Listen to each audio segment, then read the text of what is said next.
Hey, listen, brothers and sisters, man.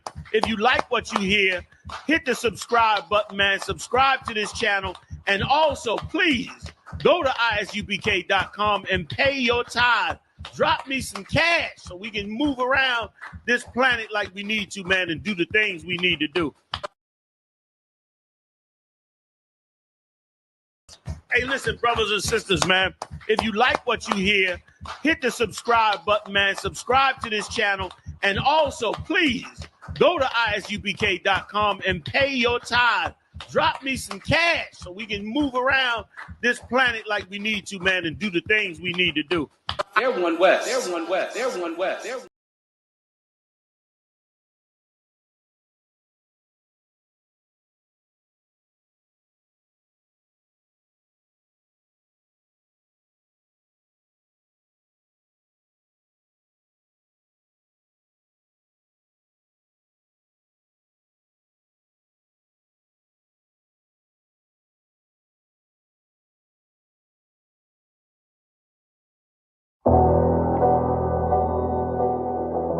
I got you.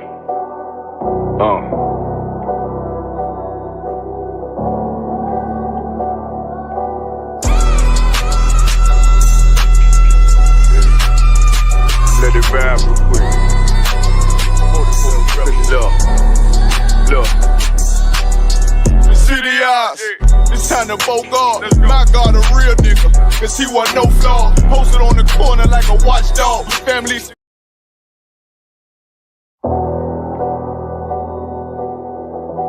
I got you.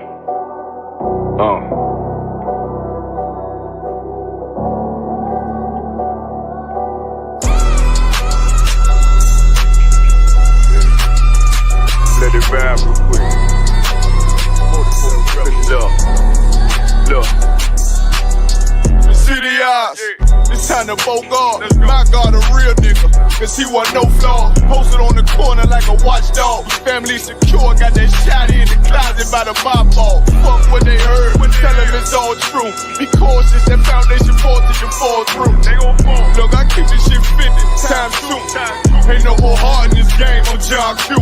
Colder than the avalanche, way above average. Revenge taste sweet, told him make me an apple crisp. Left us in the valley full of bones, this where hope found. Child become a man, dark sands get broke down. Riding through Evanston with Mark Quad. Telling me how them crackers turned his childhood to a ghost town. Poker stop, nigga, I lay that game down. I feel his pain, cause nothing is the same now. Let my light shine like heaven through a rain cloud. Glock have a fit like my child, no tangent. Try to warn them niggas, we bear arms like tarantula. Them other niggas rap, I make anthems. I really see profits under this banner. Make my enemies bow down on camera. Told my design I wanted black and white like a panda. I'm better than that nigga that sunk dirty Diana. Look, I move like a Brazilian, precious cargo. Spirit ancient, but I got a new semi-auto. Wave that bitch around like where's Waldo. Sleep if they won't, I cut through they Z's like I'm Zorro. Hate me for his name, so I gotta keep that steel clutch. Trust me, I'm not what you think. I squeeze till it click like Dorothy when the heels touch. The world got me dumb, I don't feel much. Round with Yahanna, just left the state bridge. Looking for a bitch better than Baby's kid. Remember I dropped Quiet Storm, I've been gone ever since. Still in the field, fuck them niggas on the fence, yeah.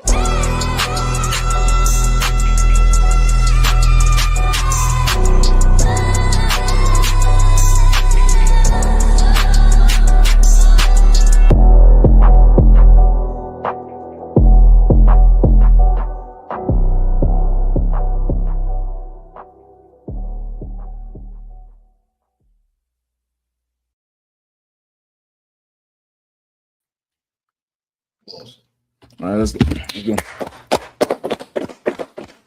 Yahawashi Thumb, Yahawashi to all the brothers and sisters. I.S.U.P.K. DC, scripture breakdown Wednesday class and law. We're going to be rocking it out tonight. You all know I.S.U.P.K. on the command journey. Yahanna, hardest working man in Israel. He's going to be heading down to Nashville, Tennessee this weekend. You'll get Tennessee at hand, man. They're all going to be there soon. These phones, boy. They're all gonna be there down there in Tennessee, man. So y'all make your way down there and rock it out for the cookout season coming up, all right? Or really started. So y'all know it's 250 anniversary. Supposedly something special, I don't know. But we're gonna check it out tonight and see what it is. If anybody have any questions, if you're all on phones, put your phones on vibrate, all right? Just remember to put it back up after class. And then we go rock and roll. All right, any questions in the room or on the chat? All right, any questions in the room or on the chat? So you have America 250 coming up. Trump done had the UFC in the White House totally desecrate the vintage of the house. Damn near, that's how you had to describe it. I can't say legacy, but the vintage of the house. In about a month's time, he gonna have Formula One cars on the streets of DC. This sounds to me like one of them CEOs who know his company going bankrupt, and he just trying to spend every penny he could before the destruction comes. Because it doesn't make sense. I've never seen no U.S. president do nothing like what he's doing, and it's not in a good way. Like, he's not setting precedents in a good way. All right, so let's go. Any questions in class? Any questions on the chat? Go ahead, please. Do your thing. Do your thing. All right. Other than that, anybody have any questions? Anything that need broken down? Any questions they had to ask? We could get into that for sure. You good, young brother? You sure? You know the whole Bible? Listen, y'all can call me during the week. I have to be fumbling with one hand on the phone now. Y'all ask your questions now, brother. Y'all get them in. Don't wait. Isaiah, you good? No, I do. Come on, let's get it. Jeremiah.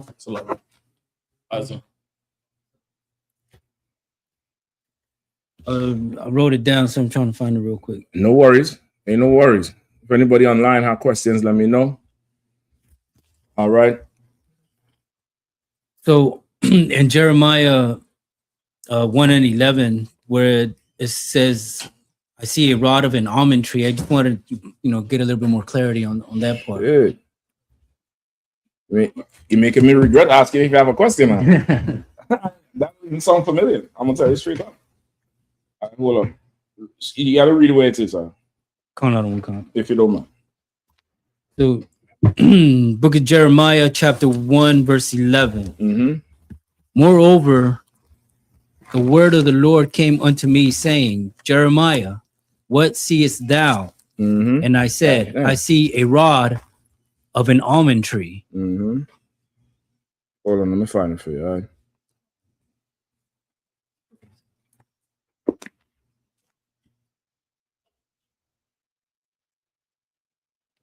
Jeremiah 1 and what? And 11? Yes. Okay, I might need to skip up a little bit, all right? Skip up to... Hold up.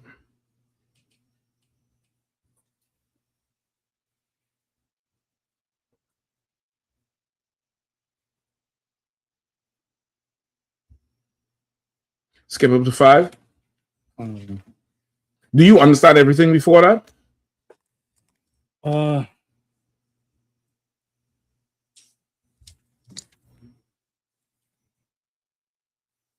sure, in that case, can I get the whole thing?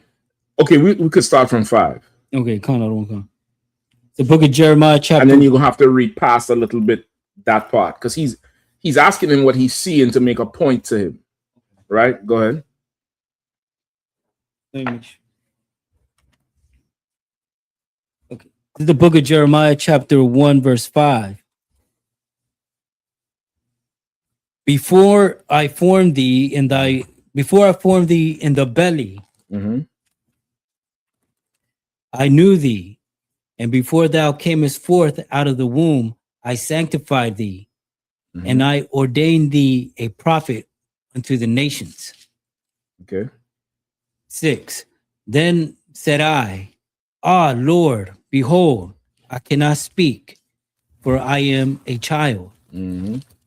Verse 7. But the Lord said unto me, Say not, I am a child, for thou shalt go to all that I shall send thee, mm-hmm. and whatsoever I command thee, thou shalt speak. Right, which is what a lot of the times, brothers who come to serve the Lord end up saying at first, because you don't have the confidence that you could do the job. You get the point? That's half the reason why most brothers or sisters don't even make it to the class, because from the outside looking in, this life seems impossible. This job seems impossible. It seems like, this thing cannot be done. You could never do. Sometimes your conscience from your prior life was not going to let you live. It's just, you look at yourself in the mirror and you start to talk to yourself. Who you think you fooling? Remember what you used to do. This, that, the other. Why is it? You get the point? Like, why even try? Why bother? So he's telling them this, and Jeremiah is like, this is not something I could do, right? So this just letting you know, if you're young in the truth and you're going through that same thing, it's normal. It's normal to have so much doubt, because this life only breeds you to have confidence in serving the oppressor. If somebody come and tell you, they pull you off the street right now, I'm giving you an NFL contract, are you gonna not show up because you know you're not fit for the NFL, or you're gonna show up? Show up. You're gonna show up. Yeah, y'all ain't had the wisdom yet. I probably won't. Let people wonder how good I would be. I turned down that Dave Chappelle turned down 50 million. Why would you show up? Nigga, you're not even making the first training session. Them niggas doing that for 10, 15 years and throw up every preseason from running so hard. What are you going there to do? But in your mind, you can go there and I could make it. I have a shot. But this thing doesn't seem like you have a shot ever. Why? Because 50 million not attached to it? We're looking for Shapad. Oh shit, goddamn. All right, no sweat. Right? So it's a normal part of it, all right? Go ahead. Verse 9. Mm-hmm. Then the Lord put forth his hand and touched my mouth. And the Lord said unto me, Behold, I have put my words in thy mouth. Verse 10. Mm-hmm. See, I have this day set thee over the nations and over the kingdoms, to root out and to pull down and to destroy and to throw down and to build and to plant. All right, so what he's saying there? What's them last two verses?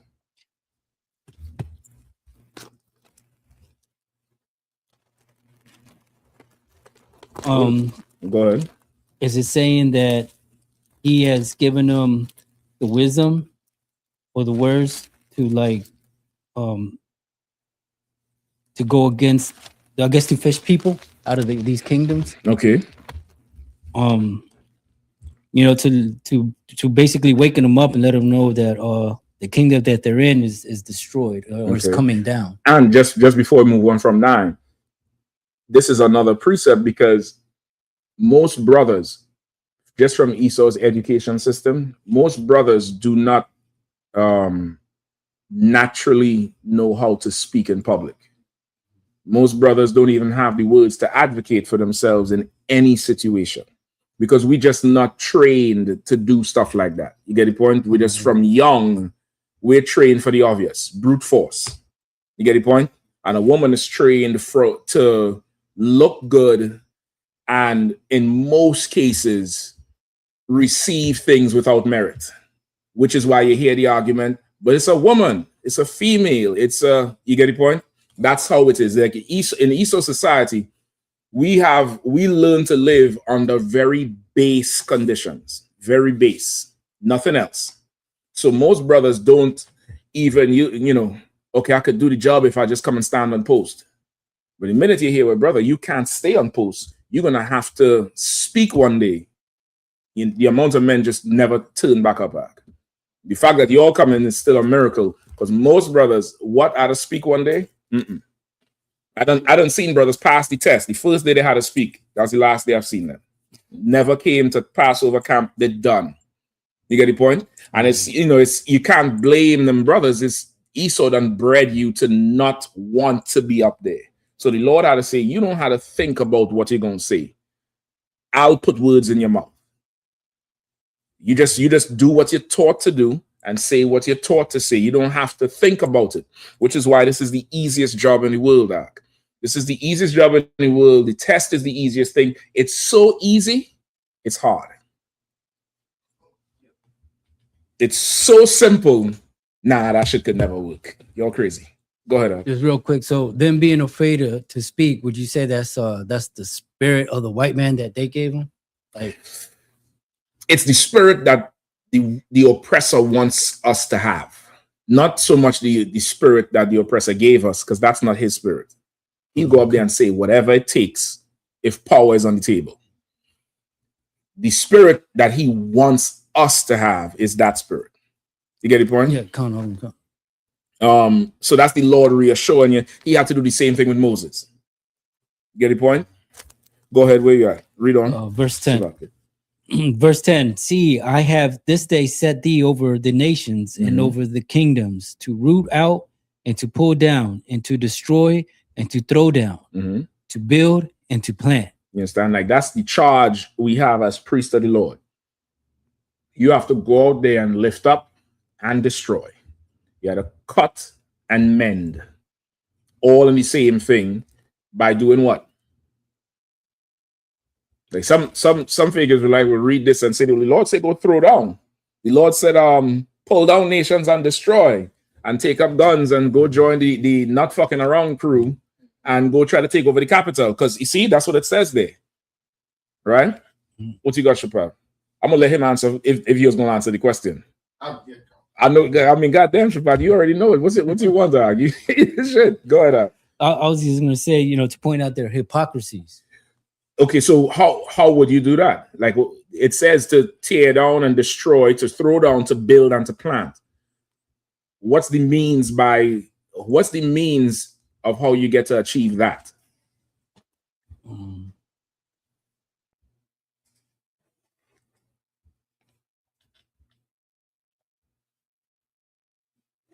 It's so simple, it's hard. Come on, it's right there. I would say just putting your faith in the Lord and giving him That's true, but that's not the answer. That's not the answer. It's true, but it's not the answer. You want to let the young brother try?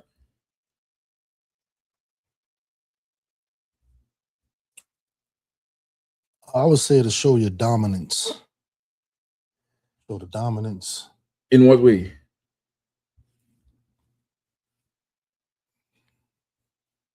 So remember, it's so simple, it's hard. It's so simple. Give me the one in 1 Corinthians 1:10 or 1:20. Any Isaiah, you want to try it again?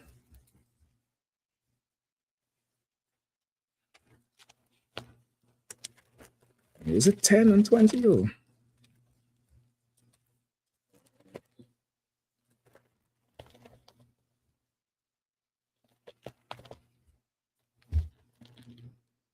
Read verse 9.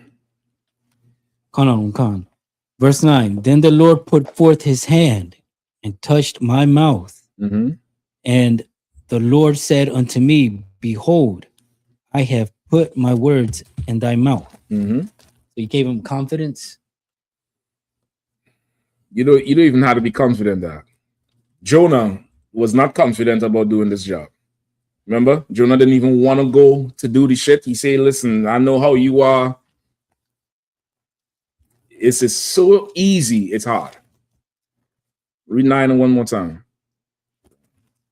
Then the Lord put forth his hand and touched my mouth. And the Lord said unto me, behold, I have put my words in thy mouth. Keep reading. Verse 10. See, I have this day set thee over the nations and over the kingdoms, to root out and to pull down. So how did the Lord set a priest and prophet over the nations, over the kingdoms? He gave him authority.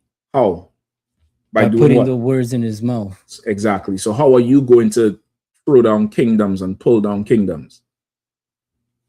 By saying the words. By speaking. By speaking. That's it. You could do this shit paralyzed in a hospital bed, and they'll send the FBI in there to silence you. You get the point? Words, what you say is going to tear this kingdom down. What you say is going to stop somebody from getting high. What you say is going to stop somebody from aborting their baby, which is why they get so mad at the abortion sign. They see the abortion sign and they instantly see what they just went to do or what they was thinking about doing, and they kick it. That sign get probably the most violations that camp have ever seen. That abortion sign. You get the point? The things you say out your mouth are cause kingdoms to topple. You understand? And that's all you have to do. Come in here, obey the Lord, and go say what he once said. That's it. That's the job. You say it until the end. You get the point? So that's the premise for what he's about to say next. All right? Go ahead, keep reading. Verse 11. Moreover, the word of the Lord came unto me, saying, Jeremiah, what seest thou? Mm-hmm. And I said, I see a rod of an almond tree. Mm-hmm. Verse 12. Then said the Lord unto me, thou hast seen, that's how, thou hast well seen, for I will hasten my word, hasten my word to perform it. To perform it, meaning, so the rod of an almond tree, what is that? Just think. I don't want to give it to you all the way. Just think,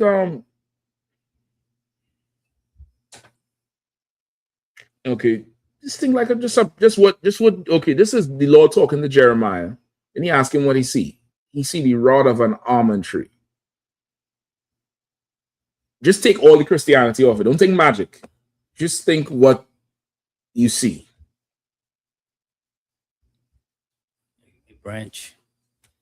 I'll take that. Anybody else? I'll take a branch. Anybody else?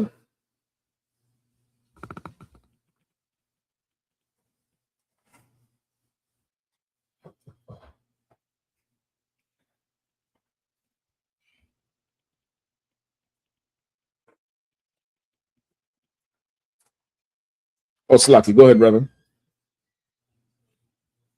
I say life. Say again. As the almond tree is the life. Okay, don't that in itself too is also thinking like, hey, what's going on? That's Big Levi in the house. Big Levi in the house, giving my hand. Listen, I wasn't sure who the hell was walking in there, and I was like, who's this new brother? Yeah, I mean. So okay, don't think like that. Just think simple. The rod of an almond tree. He was closer when he said the branch. So what would it be? No, not that one. One of these, right? No, the metal ones. The brother kind of pushed those a little too far out. You could sit on that side too, or you could sit on this one in the back where you put your the bar. You can sit there too if you want to. No sweater. All right, just for time's sake. For time's sake, staff. A staff, and this staff came from an almond tree. It's like it would be easier for you to understand if he said a rod of iron. Now you'd be like, well, it got to be a big pole made from iron. You get the point? It's easier. Just take the Christianity off of everything. Don't think magical. Don't think, mysticism. Don't think, well, this really means that the almond tree is what he said, freedom.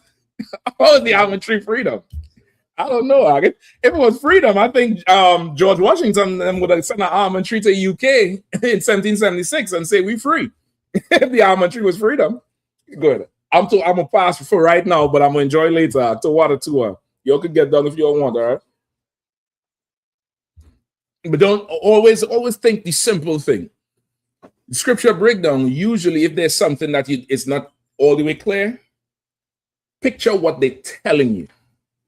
Start there. And from there, you relate it in context to what's going on. You get the point? That's what it is. All right. Keep going. Read 11 one more time. Book of Jeremiah, chapter 1, verse 11. Hold up. I think Bukwash. No, go ahead. Moreover, the word of the Lord came unto me, saying, Jeremiah, what seest thou? And I said, I see a rod of an almond tree. Mm-hmm. Verse 12. Then said the Lord unto me, thou hast well seen. Mm-hmm. I will hasten my word to perform it. Mm-hmm. So he's going to keep his word. He's going to hasten it, meaning he's going to press the issue now to do what he said he was going to do, which is destroy these nations. You get the point, and raise us up. Go ahead. Verse 13. And the word of the Lord came unto me the second time, saying, what seest thou? Mm-hmm. And I said, I see a seething pot, Mm-hmm. and the face thereof is toward the north. All right. So this, you see a seething pot. Seething pot meaning what?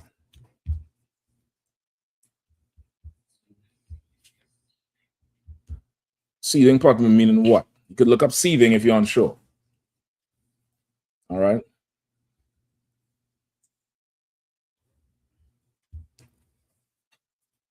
Give you a hint if you want. Outside these doors is a seething atmosphere versus in here it's cooler. A seething pot. Go ahead.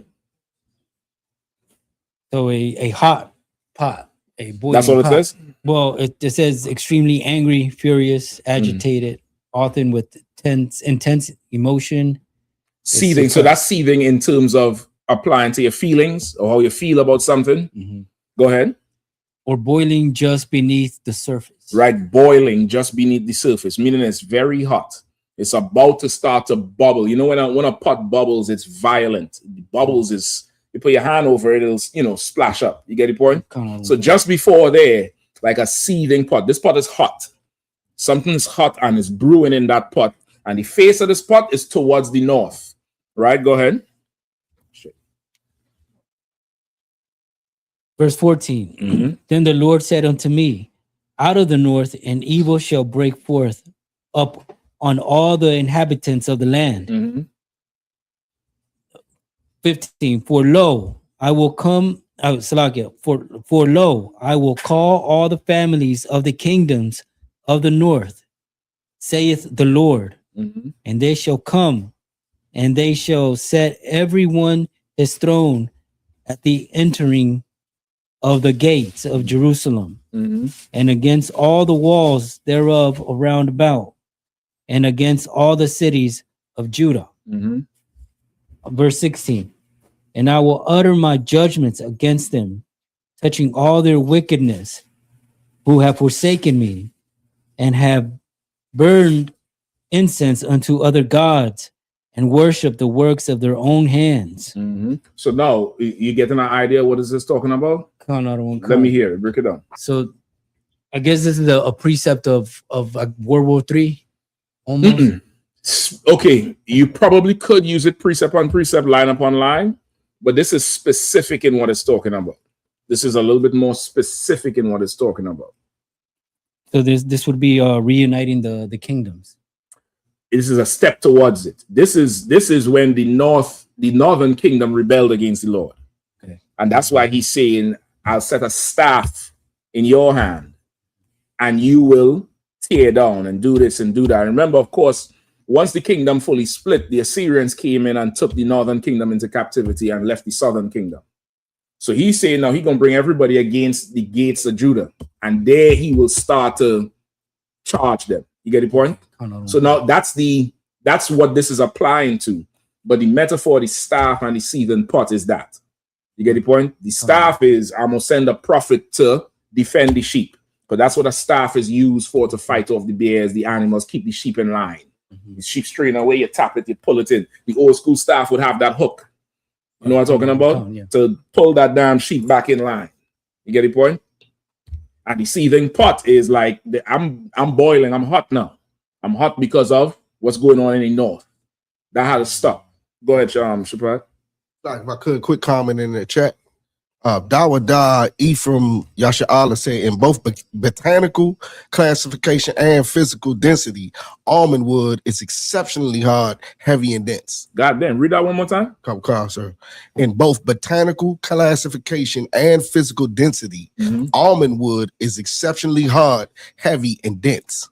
Almond wood is exceptionally hard, heavy, and dense. I would have never ever guessed that shit out. You get the point?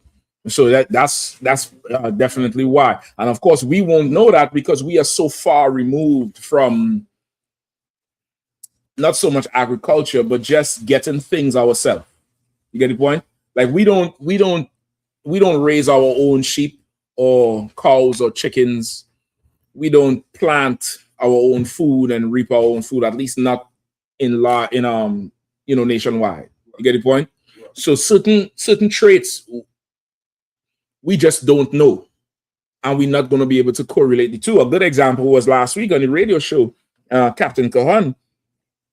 We was going through, I forget what was the point, but the wheat and the tares came up, right? And he said, if you've seen wheat and tares, you damn near can't tell the difference. Pull up a picture of, just pull up wheat and tares. Pull up wheat compared to tares, or what does wheat and tares look like? And it's like you can't tell the difference between the wheat and the tares. And it was such a heavy point. And it's like, we really don't, we're so far removed from a lot of things that when you hear biblical references, we can't make the full correlation. You get the point? A rod of almond is a staff made from an almond tree. But brother, go into the botanics of it. That almond is very hard, is a tough tree, and that's what you're gonna need, because why? You're gonna have to hit a bear with this. You're gonna have to fight a lion with this shit. You might have to fight robbers, which means it's another staff you're fighting against, or something else. And you had to keep the sheep in line too. You get the point? This got to withstand a whole lot of. You get the point? You're able to pull it up? No, look at that there. Which one is which? You can't tell. Which is why the scripture is saying, let the wheat grow with the tares. Because if you go to pull out wheat, which one you pulling up? That's why he say careful, because if you uproot the tares, you might pull up wheat too. Just let the wheat grow with the tares. Now, understanding that, how much more sense that scripture make? It just, that whole, you ain't need to get no whole breakdown on this shit. You see wheat and tares, just leave that, man. Just leave it, let it grow together, because you try to pull that shit up, you're going to have a whole big patch in the lawn. Think like that. Like, you pulling up something on the grass, you have a whole big hole. Like, just let them grow together. Let them grow together. Later on, Christ he going to know which one is which. Let them grow together. You get the point? So it's damn near like part of the understanding of this is we really have to separate and go back to how things used to be and get our own ourselves, because we're going to get a ton more understanding. We'll be able, it's a whole another level of the understanding. All right. So that's what this is talking about, Isaiah. You get the point? I was thrown off by the whole rod part. I was picturing a branch sticking out of a tree, That's true, but what use is a branch sticking out of a tree? You get the point? Like that's, just think practical. He's talking to a prophet. Prophet have a staff. Moses had a staff. You get the point? That's why we have these staffs here. These staffs, what's the other one? Where? Look back where? Yeah, this is we supposed to have two. Where's the other one? It ain't, no. That shit was here. That shit came back from Passover and went to join the other almond tree. That shit got to came back. Yeah, that shit was here. Maybe on the back in the 70s. Nah, man. No wonder I'll be off balance with this shit. Shit is spiritual. Y'all find that staff and get that staff back up in here, please. There's supposed to be one on that corner right there, leaning up the same way. I can't fight properly without these two staffs, brother. And the two staffs is what? Judah and Ephraim. Which one y'all left? Huh? Who gonna confess? Let me see where your brotherhood is. Come on, yo, make sure let's get one back up in here, all right, please. Bakwa, Captain Awarium, I hope you're hearing. All right, we good to go? What do we have next? Mm-hmm.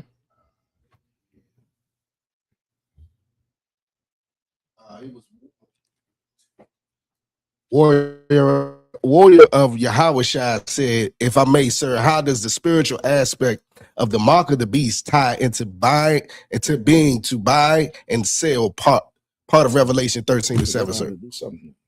Read that one more time. If I may, sir, how does the spiritual aspect of the mark of the beast tie into being to buy and sell part of Revelation 13 and 7? Sir? No sweat. Let's get Revelation 13 and 7 quick. I'm gonna do this real quick, all right?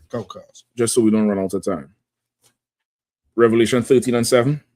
It's the book of Revelations, chapter 13, verse 7. And it was given unto him to make war with the saints and to overcome them. And power was given him over all kindreds. The saints here is who? Quickly. Yes, Mike. So like you, sir.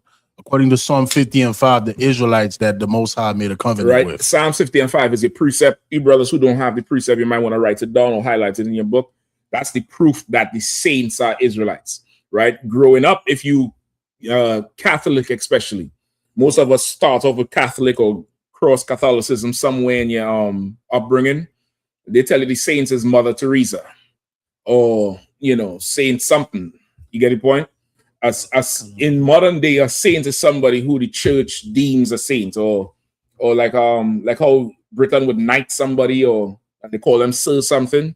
Like the church has to make you a saint, and that's not true. According to the Bible, a saint is anybody from the 12 tribes of Israel. Right? That's your precept. Sounds what? 50 and 5, right? So read it again, Isaiah. Verse 7, and it was given unto him to make war with the saints. All right, so he's making war with us. That's the beast. The beast is making war with us. He's been making war with us since when? How long? 1600s? He's gonna say something? Come on, pass me my friend. Since the womb, sir. Since the womb, since Jacob and Esau. The mother asked for the Lord. The Lord said, 2 nations are in thy womb. 2 different manner of people have been fighting. You get the point? So he's making war with the saints. We've been at war since the womb, and now we are nations. He's making war with our nation. Right? Go ahead. And of course, that's what slavery, lynchings, oppressions, immigration, ICE, the reservation, genocide, the Trail of Tears. Just run it down. Right? Go ahead.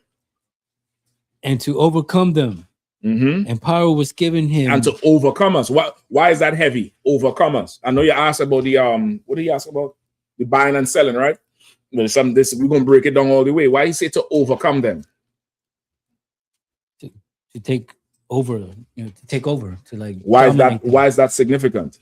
You're right when you say take over, but why is it significant? So we won't rise. No, something else. To overcome. Yeah, Tazar?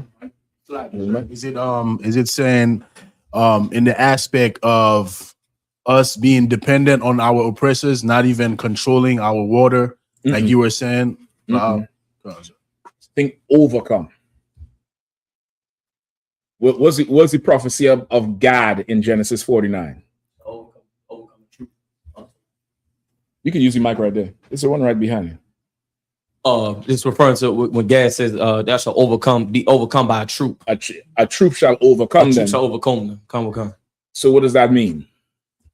But they shall overcome in the end. That's the end of that prophecy. If you're overcoming something, the thing you're overcoming is above you. You can't overcome something that's less than you. You get the point? Okay. Like you overcome adversity. Right. You get the point? Right. Adversity is kicking your ass. You ain't kicking adversity ass.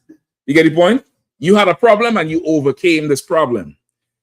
He said, what it said? Read it again. And it was given unto him to make war with the saints and to overcome them. He was given power to rule over us because we were really over him. And the elder shall serve the younger. One people is better than the other people. You get the point? He was given power over us. In Baruch, I think 6 or 7 chapter in the Apocrypha, you all could check it out. He said, I did not give you to the nations for your destruction. So the white man didn't win. Like they like to talk about the 250 anniversary. Suck it up. We had a war. We won. We took your land. Do you think? We had a war, we won, we took your land. The Lord gave you power over us because we sinned against our father. It's no different than a parent kicking a child out of the house because they don't want to listen. Right? My child out there getting high or swinging from a stripper pole or locked up, not because you the best police on the earth. They locked up because I gave you power over them by kicking them out. You get the point? Oh, no, you understand? It's that. That's what he's saying here. He was given power to make war with the saints and to overcome them. They ain't overcome us because they're stronger or they're better or anything like that. The Lord put us in subjection under them so that we'll turn. And there's brother, the events that are going on so much right now, brother, the Lord is showing the whole earth, not just us, that the end is near and he is an absolute real power. I'm just telling you straight up and down. All right, go ahead. And power was given him over all kindreds and tongues and nations. And then he was given power over the whole earth. How could he be given power over the whole earth? The white man ain't win a war since I don't know when. Since what? Maybe Rome versus Spartacus. I think that's the last war he flat out won. But he ain't win a war since never. And you want to talk about 250 and you fought to defend the earth without the Native Indian Code talk, because you wouldn't have won what? World War II? That's what it was? You wouldn't have won that without the brothers making I don't want to call them gangs, but the brothers in Vietnam would lock up together and make these groups, and they would communicate with each other when they're coming down from certain areas and passing information amongst the black troops because of the segregation in the military. And that's the only reason you survived Vietnam. You got your ass handed to you in Vietnam. But if it wasn't for the brothers, it would have been a total annihilation of Vietnam. It would have been a total annihilation. Like, you ain't won a war ever. The Lord done gave the earth to you. Precept. The earth is given into the hands of the wicked. You didn't win nothing, white man. You're like a spoiled child that cries until you get a passy. You don't even get the bottle. Old school will give you a bottle of milk. You grew up in a Benjamin house, that milk got brandy in it because you need to be sleeping 30 minutes. But you get a pacifier. Their brothers in the UK call it a dummy because it's a dummy of a bottle or a nipple. And you cry until you get a nipple, and then you go to sleep and you think, I won this nipple, I won this bottle, when somebody had to give you these things. You couldn't rule the earth if the earth wanted to be ruled by you. You couldn't do it. You couldn't do it. How do I know? You trying to, blackmail the Arabs right now for the oil and rule the Middle East with Iran and Israel and Iraq and Palestine and your own home, and you can't do none of it. You're horrible at ruling. You make desperate, horrible decisions. You're not a ruler. You're not a man of war. You're not skilled in anything but killing. And the Lord gave you that skill too. And he's going to take it away because he's going to slaughter you. I know by the end of tonight, we're about to lose 3 channels. And I'm with it because I done built enough. Don't worry. We lose 3, we'll get 9. That's good odds to me. Go ahead. Verse 8. And all that dwell upon the earth. What did he want? 13 on what? I'm too wild about it. You just go ahead. Do your thing. What did he want 13 on? Shapat, what was the precept? What did he want? 13 on? 13 and 7. Buy and sell. Okay, buy and sell is not 13 and 7. You said part of it. Read it one more time, brother. Come. If you could pull it up, you could read it one more time. And give me some help with it.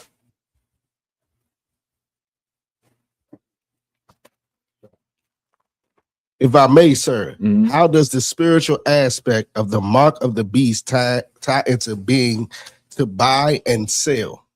Part of Revelation 13:7, sir. I think he means 17. You might want to look at the question, because it's possible you could have typed the wrong thing. You just scroll up, look for the question, see if he means 17. 7? Yeah, okay, he means 17. You get the point? But verse 7 is that breakdown, right? Give me 17. The book of Revelations, chapter 13, verse 17. And that no man might buy or sell, save he that had the mark, or the name of the beast, or the number of his name. Right? That no man might buy or sell, save he have the mark or the name of the beast or the number of his name. So now they like to say what? The mark of the beast is what? The microchip. So I guess his name would mean what? Trump? What his name would be? Microsoft if it's the microchip? I don't know. I don't understand what they're talking about. The mark of the beast is the philosophy etched in your forehead, meaning in your mind, not literally on your forehead. It's his philosophy in your mind, which is Christianity, his democracy, his way of life. In your right hand means because you believe what you believe, you go join the oppressor's military to go fight for him. Even if you just join the military for a Camaro, or you joined it because they pay for your tuition. Once you take up arms to go fight for the United States of America, you have agreed to push their agenda wherever. You get the point? Regardless of your belief, you have agreed to go fight, shed blood, to impose his philosophy on other people. That's the mark of the beast in your forehead, and that's the mark of the beast in your right hand. So read down verse 17 again. And that no man might buy or sell, save he that had the mark or the name of the beast, or the number of his name. Right? Or the name of the beast. The name of the beast is what?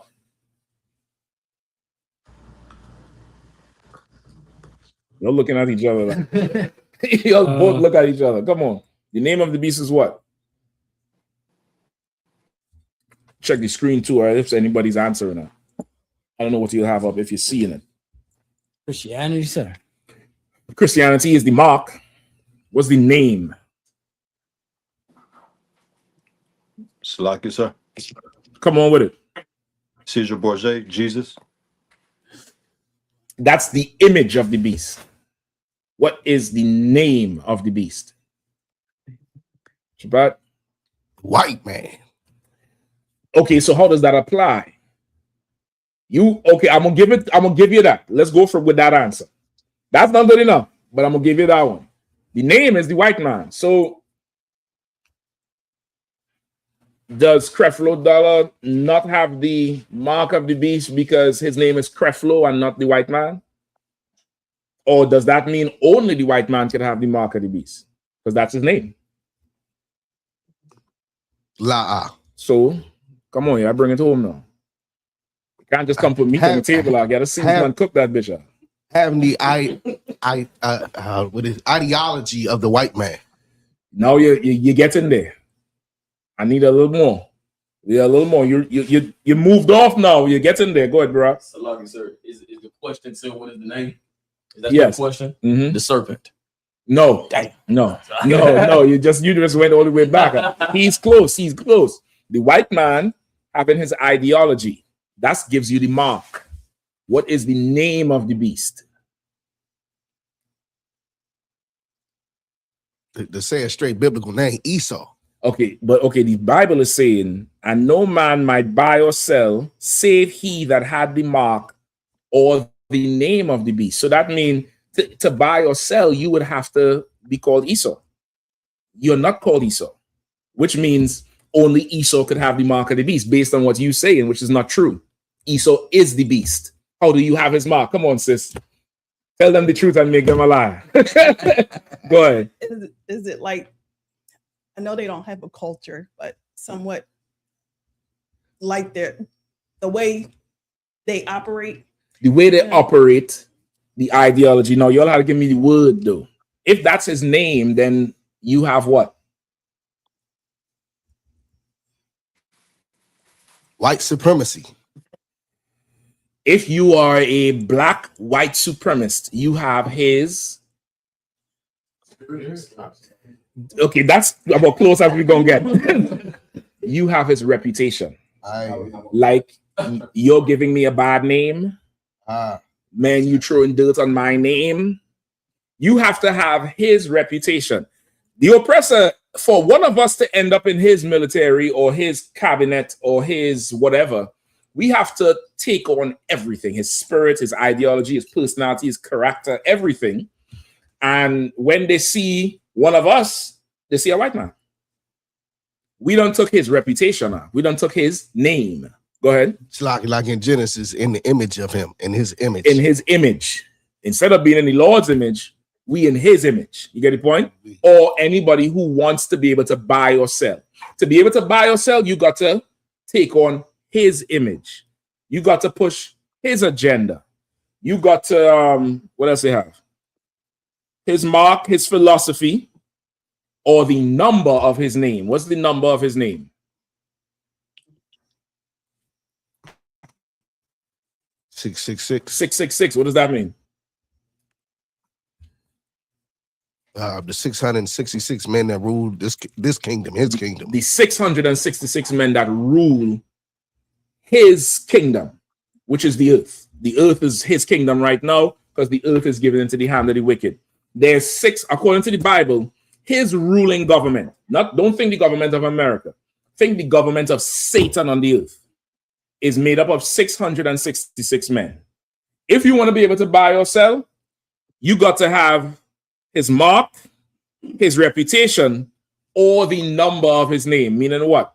You had to fall up under one of these men. You get the point? You have to submit to their governance. Now, what does that look like? If I may, other one. Wouldn't the situation in Cuba right now be a perfect example of how you're not okay? That's what they want Cuba to do. Cuba is still resisting. Right. I'm gonna give you a good example, right? If you're keeping up with the news with Venezuela. When Trump first came in 2016, they put pressure on Trinidad to abandon Venezuela. The brother who was in charge, he's a politician, he's trash, he's garbage. Did Trinidad come on by chance? You sent the link to them? Okay, most likely. They're probably slaving. Don't even worry about it. The brother who was in charge, he's a politician. He's not in the truth. He's not holy. He said they have a verbal agreement with Maduro that he's not turning his back on them. He honored it. The East Indian woman who is in charge today, she was the leader of the opposition back then.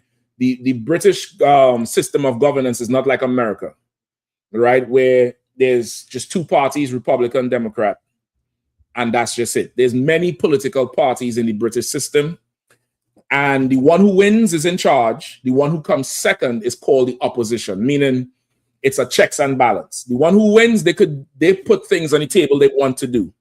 The one who came second is given the power to oppose what they think is bad for the country.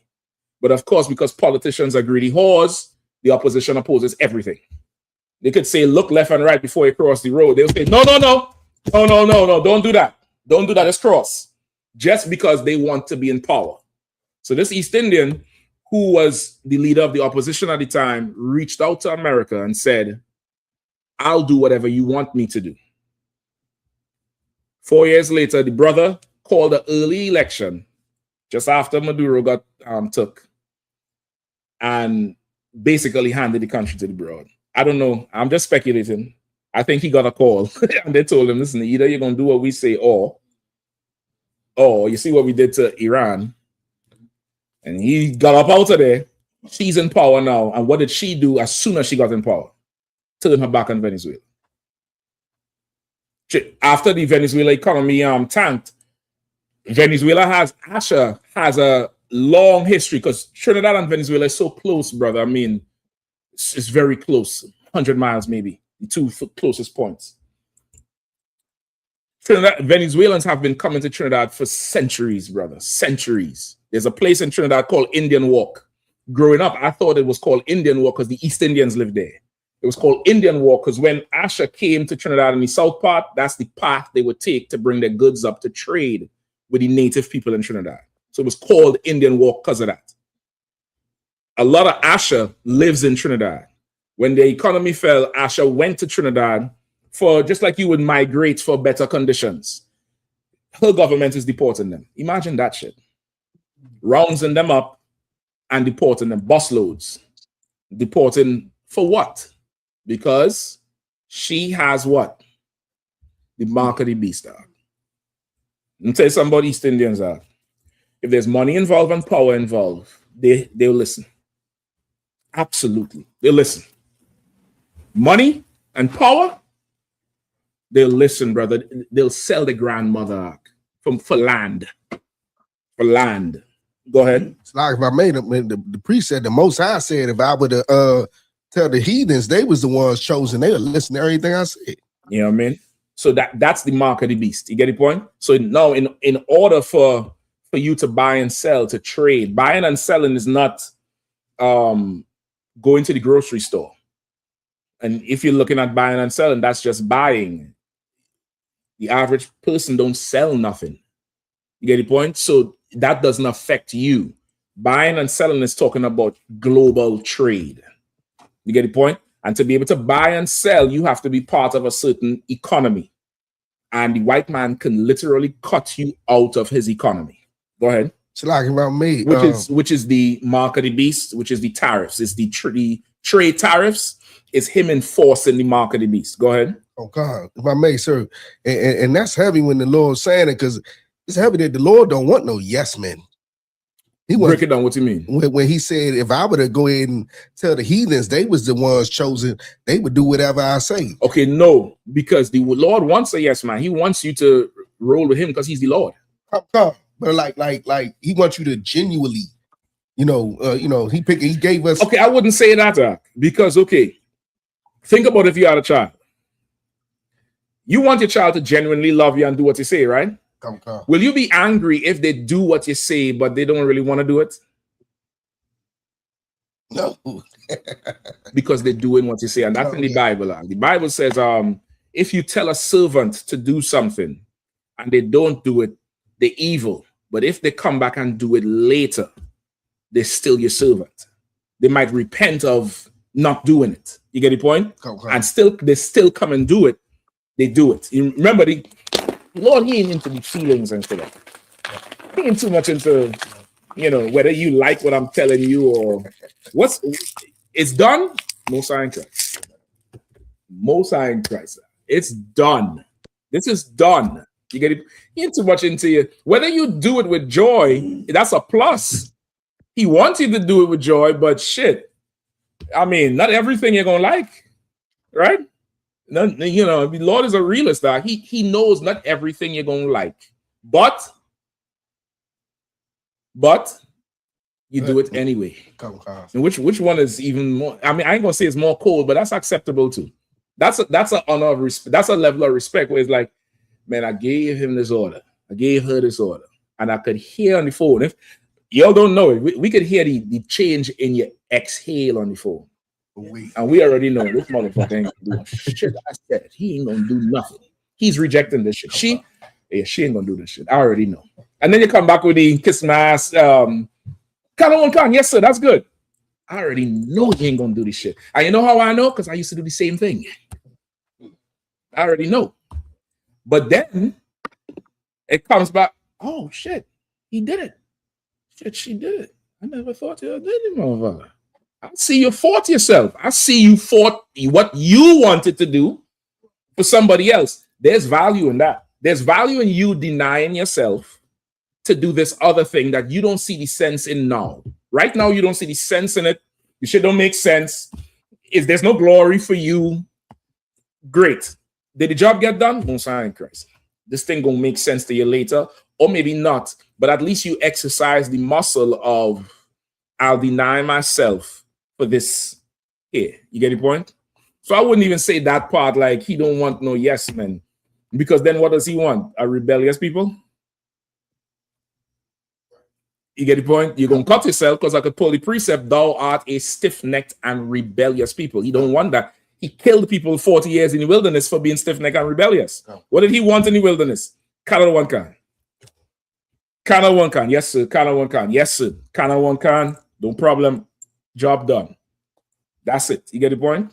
Let's move on. So that's this. Go ahead. Come on. Now, I was about to say it's crazy that I went further with asking that, because that, I feel like that was a personal me and you thing right there. Y'all always like to blame me, all right? This is a PSA. Just blame me for all the problems in your fucking life, man. Everything in your life is my fault. But all the good shit that happened, y'all don't go and post, hey, Captain Michelle gave me this counsel. Keep praying, listen, man. Thank him for his strength. Thank him for his discipline.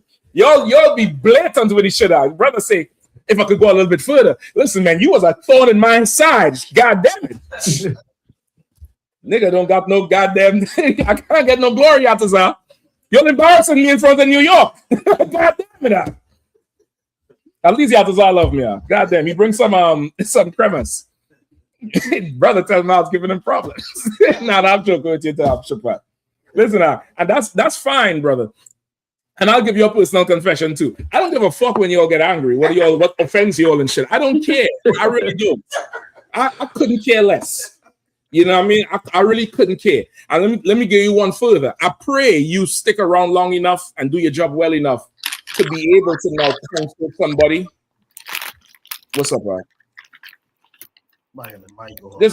Everybody mute the mic, whoever eating or whatever, right? Where you giving them counsel you know they don't want to do, and you're trying to help them. You see in the play because you're not in the mess with them. And you know they're going to disregard you. And you know the road they're going to go down, and you could see the hurt. And it bothers you that they're going to get hurt. And you still have to tell them the truth anyway and watch them get fucking hurt. I pray you experience that shit. So I don't give a fuck when I tell you go left and you don't want to go left. And you do all this shit. I don't care. You think you're hurting me? I don't care, brother. I couldn't. What the fuck? When the night comes, I go to sleep. You get the point? I tell you as what? You don't want to do that shit? No problem. I know you're going to call me when you reach the end of your decision. You say, you wouldn't believe what happened. Oh, yeah? Try me. That happened? Oh, wow. Who would have thought so? Since we're confessing, I'd like to move on with the class, if you don't mind. Please? Can I move on to class, please? I thought so. The water. So, now the mark of the beast, right? That's the market. That's the buying and selling is commerce. It's global commerce. Till this day, countries could get cut out of America's system. America has something called the SWIFT bank system, SWIFT. If you ever do bank transfers and stuff like that, they ask you for a SWIFT code. The SWIFT code is the code for their system, and you could get cut out of that system. For instance, most of the islands in the Caribbean is not part of America's system. So the currency, the economy down there doesn't break into the system. So people who might live in Trinidad or Jamaica, if they have to buy something online, they have to go to a bank that has a card that's in the American stream. Like they can't go to a local bank and order on Amazon from that. Amazon is going to look at this money like, what kind of monopoly money is this shit? But that's what it is, because you're cut out of the economy. You can't buy or sell. You can't order goods. You can't sell goods. Why? Because your money ain't shit. You're going to have to go somewhere where this bank has access to US dollars. And you have to put a certain amount of your money to change it to US to be able to now buy and sell at this table. But without that, you cannot buy or sell. Now imagine you don't want to take America's philosophy. You don't want to take their way of life. You don't want to go fight for America and enforce their will anywhere. Could you have access to their currency?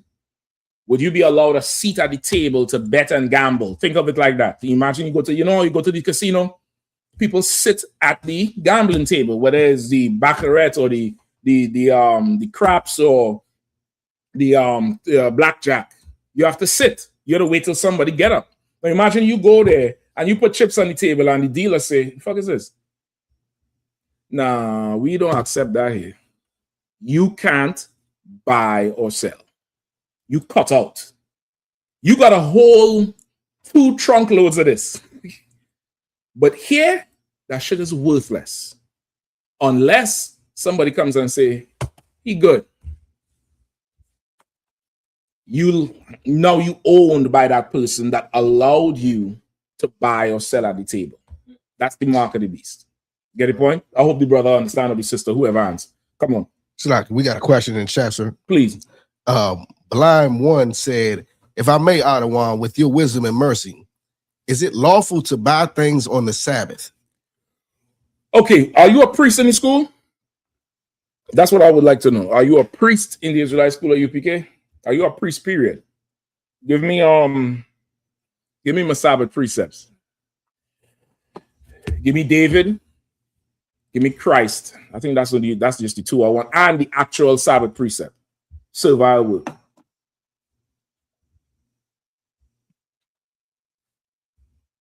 Quickly, all right? And then we move.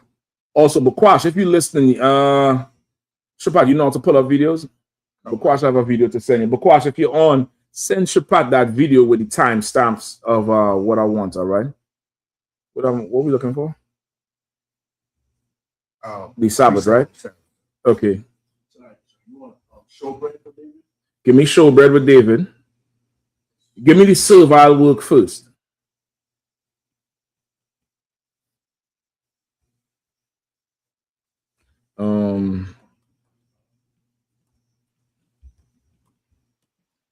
I have it, sir.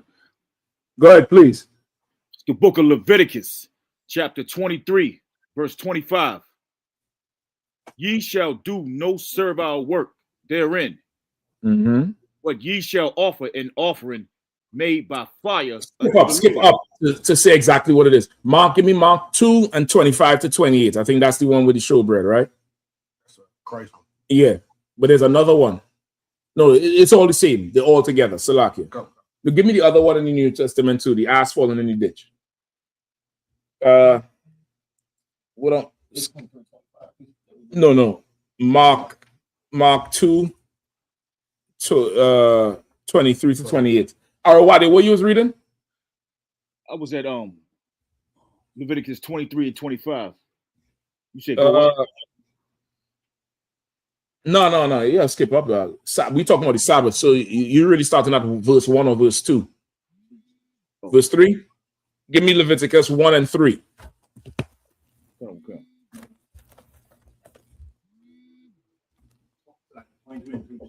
23 and 3? Salakia. 23 and 3. Salakia, brother. Leviticus. Book of Leviticus, chapter 23, verse 3. Go ahead.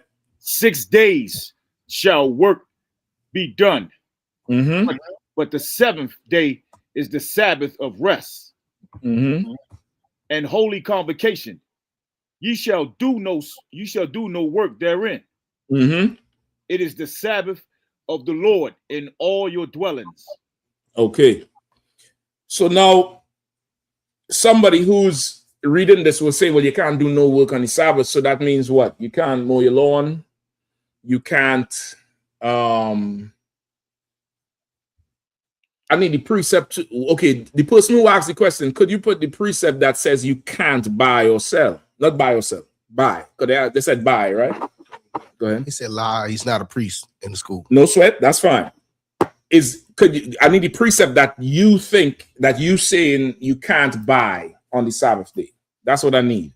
And also for your listening, anybody comes to you with a question like that, let them pull what they're talking about.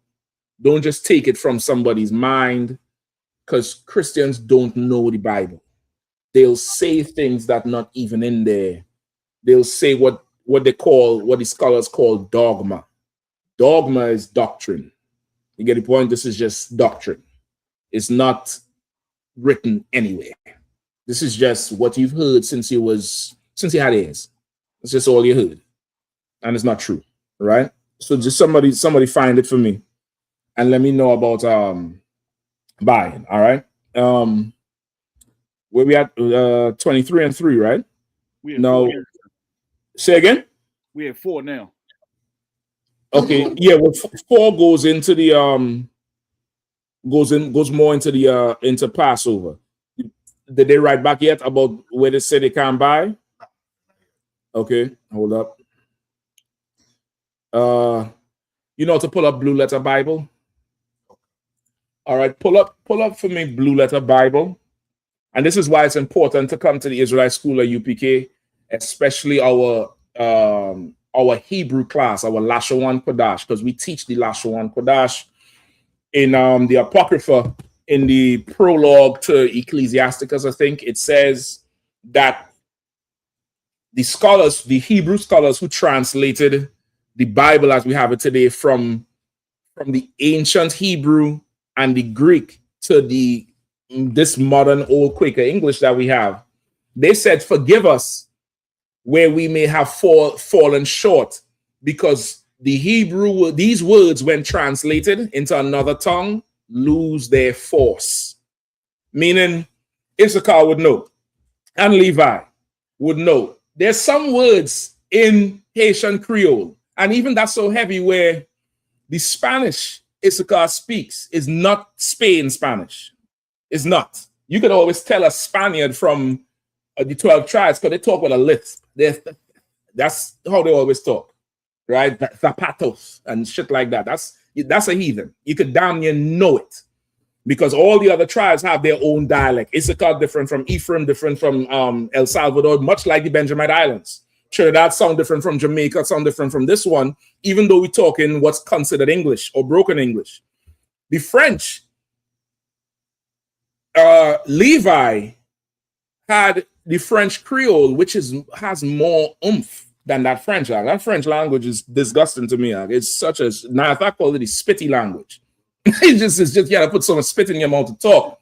But when Levi talk, that Creole is something else. Go ahead, please. You put some what? I was gonna say the French, when you compare it to Creole, the French is extremely soft.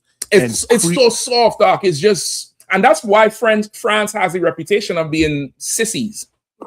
Because of how they talk. Imagine this little fucking fairy come to talk to me about taking. I don't understand how they let Napoleon rule in her. I don't get this shit out. I don't get it. But listen, I ain't a master of history. So, Salaki, I was shuttling the French. It's like a disclaimer. The French is also known for being very brutal. Don't let that sissy language fool you. Them niggas they're very violent and brutal. Go ahead. I was shuttling the French in France and Sweden game the other day. Oh yeah, and I was looking at the dudes, and I was like, yeah, he definitely looked like he say oui. He don't even know. He looked like a French pig. He say oui. Right? So they say when they translate the language, it loses its force. So in order to understand the Bible, you can't just get taught a breakdown. You're gonna have to get taught the words, the root words, which sometimes you hear fake Israelites saying what? Shalom. Do you know why they say shalom? Anybody knows? Because the shalom, when you look it up, is sha, la, wa, and ma. So they think it's shalom. The la and the wa connected is shalom, like law, like lawyer. It's connected, so you say shalom. That's why the Jewish man says shalom. The O is to give the enunciation of the la and the wa together. But if they never came to class, they would not know that shalom is shalom, like law. You get the point? And we just say shalom. We're not wrong, you wrong. You get the point? They don't understand things. So now you pull up the Blue Letter Bible. Come. Go ahead, please. He responded, sir. Please, come on. Come. He said, Salakia Adawan, I don't have a precept. I was watching the video and wasn't sure if we could buy or not. And just wanted no worries. That's fine. And that's fair. That's fair. That's something you heard somewhere. Let's get this here first. Give me Blue Letter Bible. Give me, where we at? Leviticus 23:3.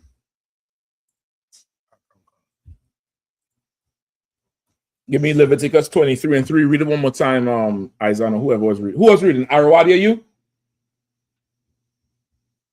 Is he on? Somebody else read. Let's pick it up and read, all right? Leviticus 23:3. Hold on, okay. Book of Leviticus, chapter 23, verse 23. Verse 3. 23:3. And chapter 23, verse 3. 6 days shall work be done, but the seventh day is the Sabbath of rest. Right. So now you got to show the screen. All right. Okay. Let's show the screen real quick.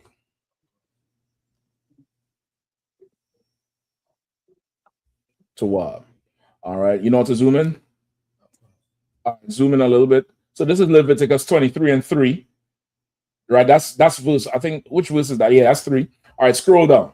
So that's the Hebrew. That's the Assyrian Hebrew. So you're gonna scroll down to work. You see work? The Strong's number is H4399. In the Hebrew is what?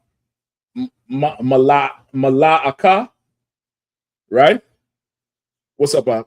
You're slowing me up. No sweat. Come on. You need something? Now also because I want to get put up on the street. Okay, no sweat. That's fine. Go. Let me get this first, all right? Scroll on the left, zoom in on the left, on that left panel. No sweat, take your time. Work.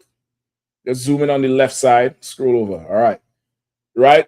Mala'aka, right? Scroll down, feminine noun, go ahead. Go ahead. Go ahead, right? What is the first word? Occupation. So that is your occupation cutting your front lawn? Is your occupation turning a light switch on? Because the Jewish man say you can't kindle a fire. The law of work on the Sabbath is for your slavery. What somebody requires you to. You ever get this call? You get called 7 o'clock Thursday morning. Hey, sorry to call. They don't even say sorry. What the fuck am I talking about? They call you 7. Hey, I'm gonna need you to come in on Saturday, all right? Jamie got sick. Like, you give a fuck about Jamie. You hope Jamie died. Jamie got sick. You need to come in on Saturday, and you like, well, I can't. I have plans with my.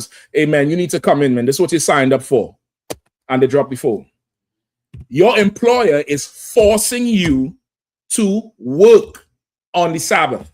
That's why it says occupation, business, work, something done on me. It's business. It's servile work. It's somebody's forcing you now to come and put hours in to make money for themselves. They're gonna pay you, but it's to make money for them.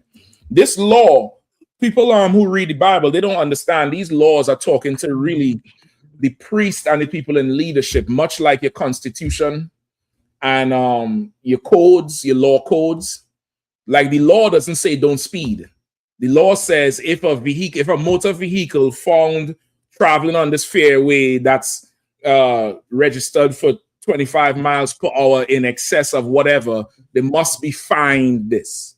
And in excess of this, they must have the car towed. Who's reading that? You? No, the police who pulling you over. That's what he went to school for. When he pull you over, why didn't they have the computer in the car? They look up the shit right there to see what kind of ticket to write you. What do you get told? Don't speed. Don't speed is not the law. That's the understanding of the law. That's the spirit of the law. The law says you should get $60 tickets, or if you're living in DC, $100. Still ain't pay them motherfuckers. We're going to court for that shit because I don't understand. Right there on Rhode Island Avenue, brother, the same block. It's between 2 traffic lights. I shit you not. There's 2 speed cameras between 1 strip between. What the fuck is who's speeding? And why it had to be so goddamn much? Them devils in Virginia that killing everybody. Out there in Montgomery County killing everybody. Y'all ain't taxing them. But y'all want to hit me twice, we going to court. Y'all got to come. Y'all get that money in blood. It's a lock you. Right? So the work here is talking about your job. That's the work it's talking about, your job. If it's possible at all that you can get off on a Saturday, get off. If you can work your schedule where now you don't have to slave on a Saturday, then don't. However, in this captivity, brother, these laws wasn't made to tell your slave master in terms of the oppressor how he should treat you as a slave. These laws was given to Israel so that Israel, who is in power, does not take advantage of the Israel who they have power over. This is for your leaders. So your leaders who might say, you know what, man, these Hamites and these Chinese, they like, partying on Saturday, come in here and open this club up or do this thing so we could trade with the Hamites. This is to tell your leaders, your politicians, don't force Israel to slave on a Saturday. Give them, or the 7th day, let's put it like that. Give them that day off. That day you don't make no money. And you just have to eat it because not everything is about money. That's what this law is about. You get the point? Now, as far as you go into buy, you got to pull that precept, because this says nothing about buying. This says nothing about, buying nothing. Now, of course, reason would tell you, if everybody is not slaving on a Saturday or the seventh day, where will you buy anything? Because nobody's slaving, right? So then when would you buy? Just think about 4th of July is coming up. It's on a Saturday, right? Okay, it's hard for America because America opens stores all the time. But maybe a few years ago, or in real rural areas like Florida and certain parts of Georgia, even in Virginia, there's some places are, holiday, they closed. It says it. We close this day. Is it Thanksgiving or New Year's that Costco closed? I think one of them they obey. The others, they have special hours. One of them holidays, even Costco is closed out. So when would you go buy at Costco? The day before, when they open.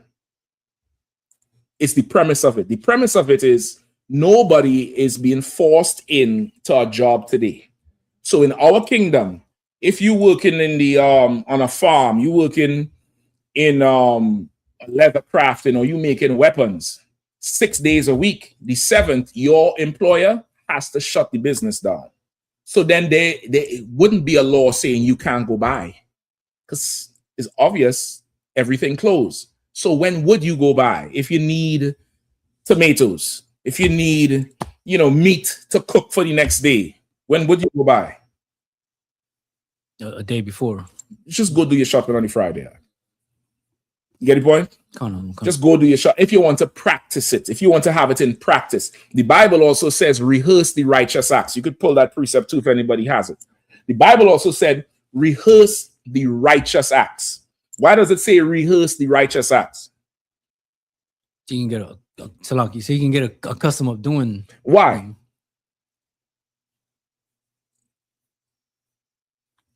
Why he wants you to get accustomed doing it?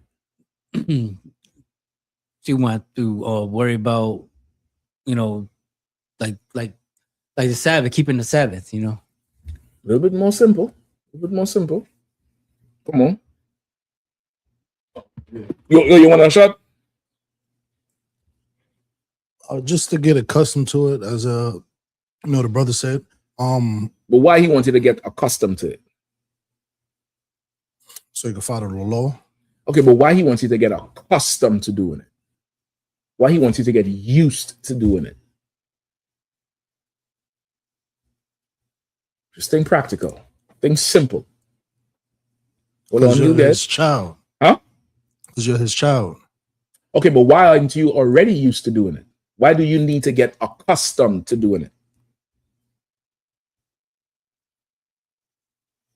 So you get access to the kingdom. Say it a different way. Salvation. Because we don't have the kingdom. We're not in our kingdom. What are we used to doing? Sinning. That's true. On topic.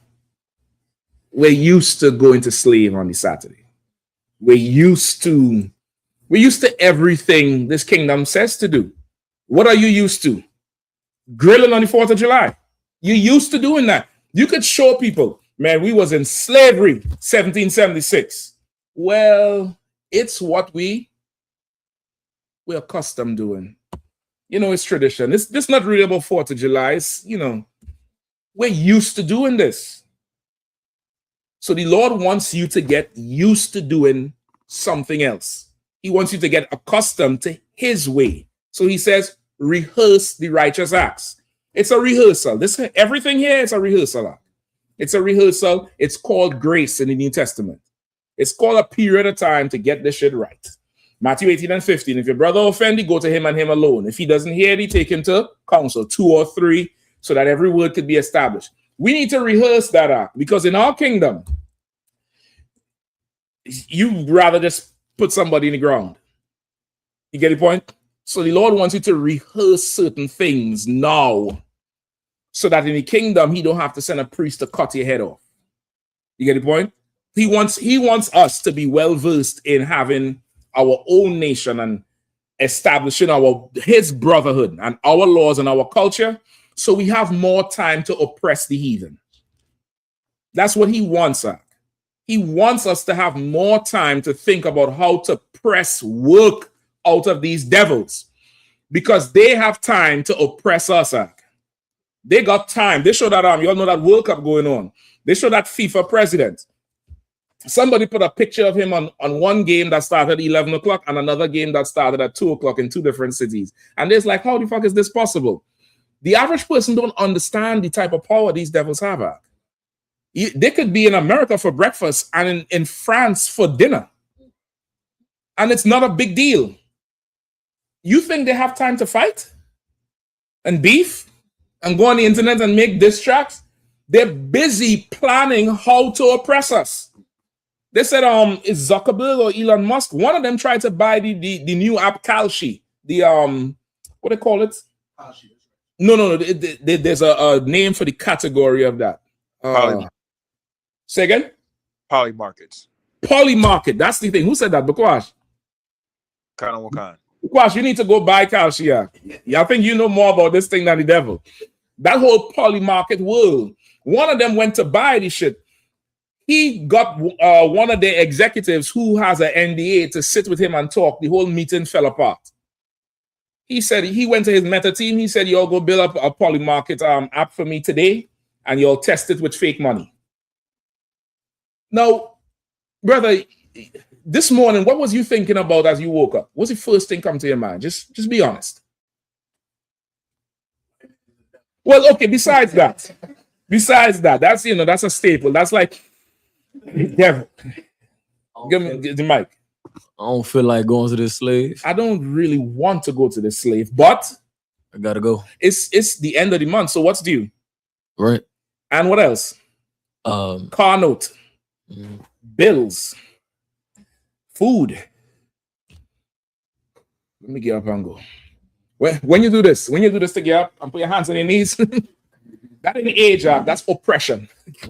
That's a bill is invisible, but I should have you like this, weighed down. You're not thinking about a poly fucking market arc. What the fuck is that shit? You're not thinking about, I'm not gonna buy from these Asian stores because they were You're not thinking about that arc. I need to go here to get this, to go there, to go to work and get these bills. You understand that? They don't want us having the freedom to think, because we might come together. So in the kingdom, brother, the Lord wants us well rehearsed in his social laws, his civil laws, his marital laws, his financial laws, so that we have time to figure out how to make Moab more productive, how to make the Russians more productive. These Hamites, we had to figure out how to make them more productive. They're unproductive. You had a big old land mass down there, all that diamond, and you let this white man come take it. You need a manager. You need a slave master, and we are well versed in it. We'll have counsels on how we could squeeze another dollar out of these heathens, like they have counsels over us. When they decide your minimum wage and your tax bracket, and you get in a raise, and then 2 weeks later you hear, the brother sent me our officer Arawadia sent me an article. There's new laws in Maryland. They say the minimum wage going up to $15 effective July 1st. But the tax per gallon on gas is now 40-something cents. 46 cents, like 50 cents on every dollar is tax. Anybody planning on buying a bike? They did the metrics.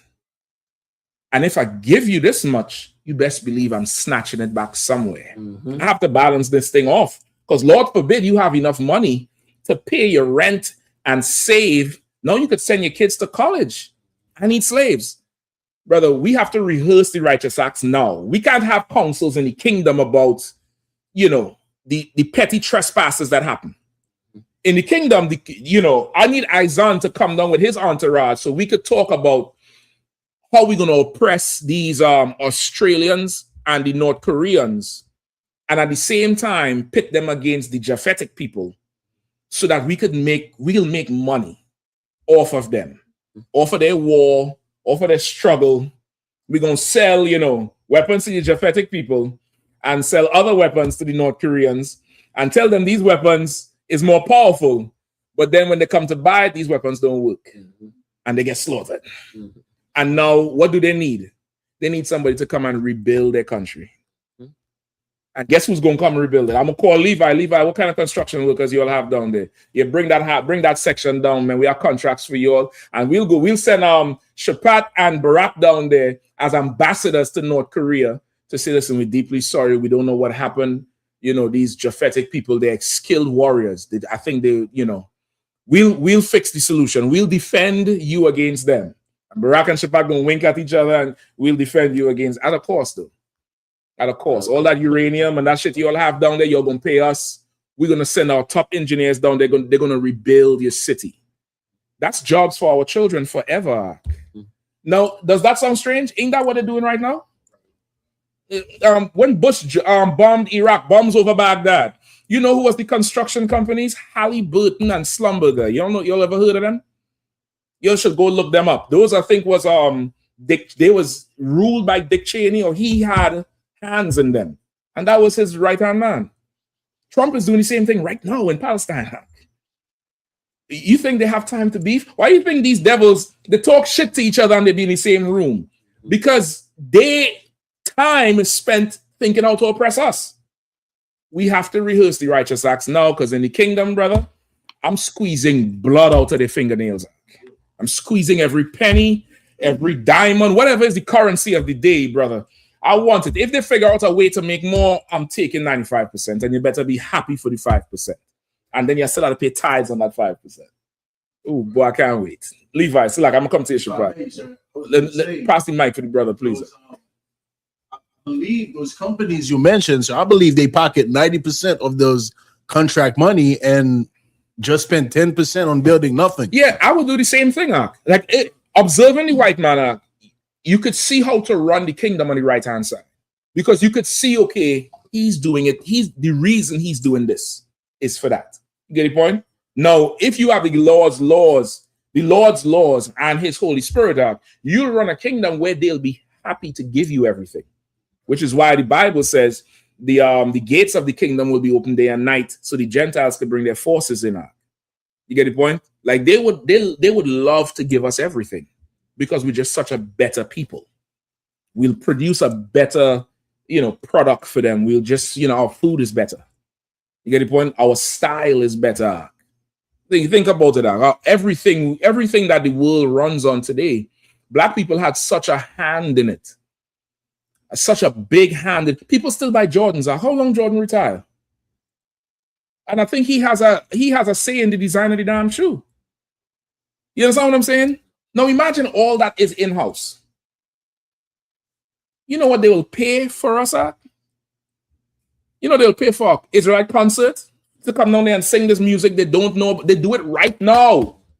They do it right now. When these rappers and these singers, these brothers from the Caribbean go to Tokyo and Japan, and you see a damn stadium with a sea of people that don't speak English, and they love the song. Could you imagine we own it all? I don't got time to beef with you over what? For what? What the fuck is we even go to here and hear? Hey, Salaki Cap, some. Oh shit, Salaki, brother. My fault, brother. I didn't mean to say that. I didn't even see it. Oh, what's going on? Hey, listen, man. I just sacked this Japanese town here, but they gave me $50 million. I'm gonna send 10 over to you. What council we calling? It's just too much rulership to go around that. That's why we need to rehearse the righteous acts. You get the point? So now is this Sabbath day is more brotherhood. It's to give Israel a rest. Come on, please. Real quick, that one is that many mention in my father's kingdom. Can we tie that? What you could tie that. You could definitely tie it. You could tie eyes have not seen or ears have not heard the glory of the kingdom of heaven. You can't imagine the glory of the kingdom. You can imagine what you think it would be, but you've been oppressed for 400 years recently. Before that, it's been, hundreds and thousands of years. You don't know what it is to be free. We truly don't. We have no clue. Imagine your aspirations is to be the first of your nation or the only one in the oppressor's house, you trade that because in our mind, that's good. It's good money. Look how much money I'm making. It's Oprah Winfrey. Look how, and I had to work hard and I had to do this. Who's paying Oprah? What the fuck did he? You don't even know his name. Yeah, I want to be that. I want to be a myth.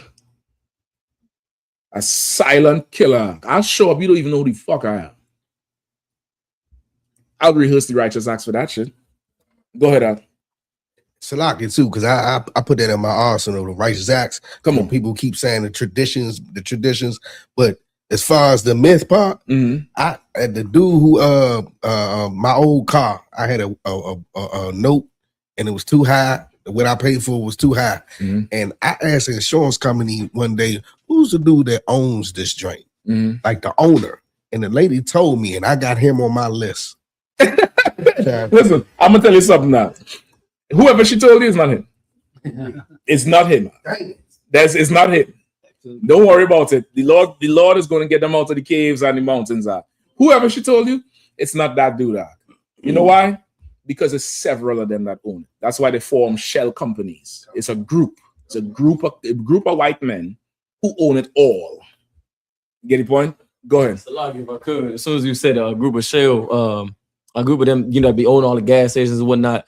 I never forget. A couple of years ago, I had no idea the shell that's next to them, a BP gas station, a Bolero. It's the same family. They just changed the gas prices on the side of the road that you're going, but they all in the same family. They're all the same, Mark. I know this one was working in another. I said, "Don't you work down there?" They say, "Yeah." They said my family owns all of these. Yeah, and it's just different ones with different gas prices, but all the money's still good. They making plans about. Meanwhile, we beefing over what? You get the point? We need to rehearse the righteous acts. You get the point? So now the Sabbath is occupation. It's telling you don't force Israel to come into slave. Don't do that. Shut your business down so they have a day off. They don't have to come and plow the field today. They don't have to come and sell grapes today. You could miss a day. You're still going to be all right. Give Israel the day off. Give me the other two I want. And then I'll get into this topic before time run out. Go ahead. Luke 14, sir. No, I think I won that one last. Look at which one is that? That's I won that one last. Give me Mark 22, real quick. All right, you got to run down with it. Come on. This is the book of Mark, chapter 2, verse 22. And no man putteth new wine into old bottle. Oh, Salam. Was it 22 or 23? All right. 23. Next.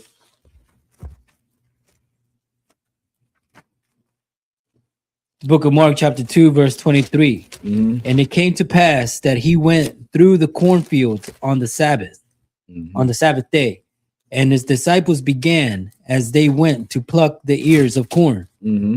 What day was they what day did they go through the cornfield? On the Sabbath day. And his disciples began as they went to pluck the ears of corn. Verse 24. And the Pharisees said unto him, Behold, why do they... Who are the Pharisees? It's real quick. The priests. The religious leaders. The religious leaders. The religious leaders of the day, your Creflo Dollar, you this, you that. What did the Pharisees ask? So you said where they at, sir? What did they ask? Oh, just read 24. And the Pharisees said unto him, Behold, why do they on the Sabbath day that which is not lawful? So what did they ask? Why are they working? Or why are they pulling the corn? Because they consider that work because of the law, which lets you know what about people, not the brother who's asking the question, but the doctrine that's pushed by fake Israelites and Christians today. They in the spirit of the ignorant Pharisees in the days of Christ. You get the point? Come on. The law, it just said, we pulled it up. The Hebrew word, it refers to occupation. Not if you outside polishing your car or walking your dog or lighting a grill to grill some, whatever. You get the point? That's not the work they're talking about in Leviticus 23. So these religious leaders came up to Christ and said, man, why are your men doing this on the Sabbath? It's against the law. Go ahead. Verse 25. Mhm. And he said unto them, And Christ answered, go ahead. Have ye never read what David did when he had need and was an hungered, he and they that were with him? Right. So he's saying, did you ever read what David and his men did when they were on the run, when they was hungry? Go ahead. Verse 26. How he went into the house of God in the days of Abiathar, the high priest, and did eat the shewbread. Right. He went into the Lord's house, meaning the school or the temple. And that shewbread that you all put for the Sabbath service, David ate that shit out. David, now to a Christian, what would a Christian do? What would a Christian do? Just imagine a bunch of niggas who on the run, you know, the braids ain't all that tight. It's been a while since they get a good wash and oil down. They ain't smelling all the way nice and frankincense stuff because they're sleeping outside. You understand? When you read it, they ate the Christ men ate the corn and all. Just pick the corn and ate the shit out. Christian, you walk in the Christian church, you go to eat the food that's there for show. That's what show bread is. Show bread is there for show.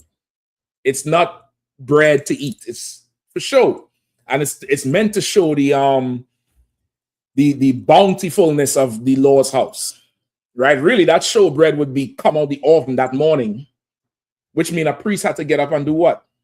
Knead that flour and let that shit rise. Wait an hour and a half for it to rise. Put to bake and let the smell go through, so everybody's smelling this fresh bread, and everybody coming for the Sabbath service, and that bread is sitting right there. You might get a little butter and put on the top of it, make that shit look nice and glazed, and you sit in there. And David and his men went in there and ate that bread. What is the Christian doing when they see David walking? First off, he ain't dressed like them. He ain't a Roman like they are. David and his men come through that door, swords in hand, beard all thick. What's up?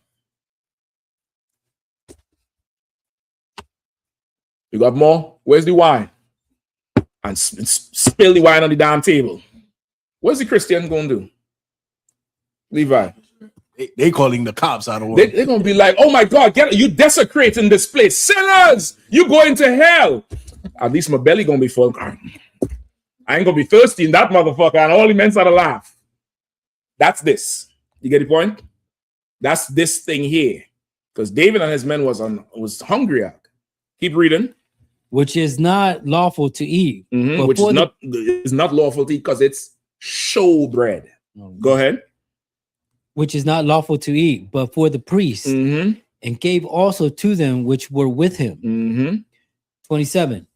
And he said unto them, right? So this bread, only the priest would eat it.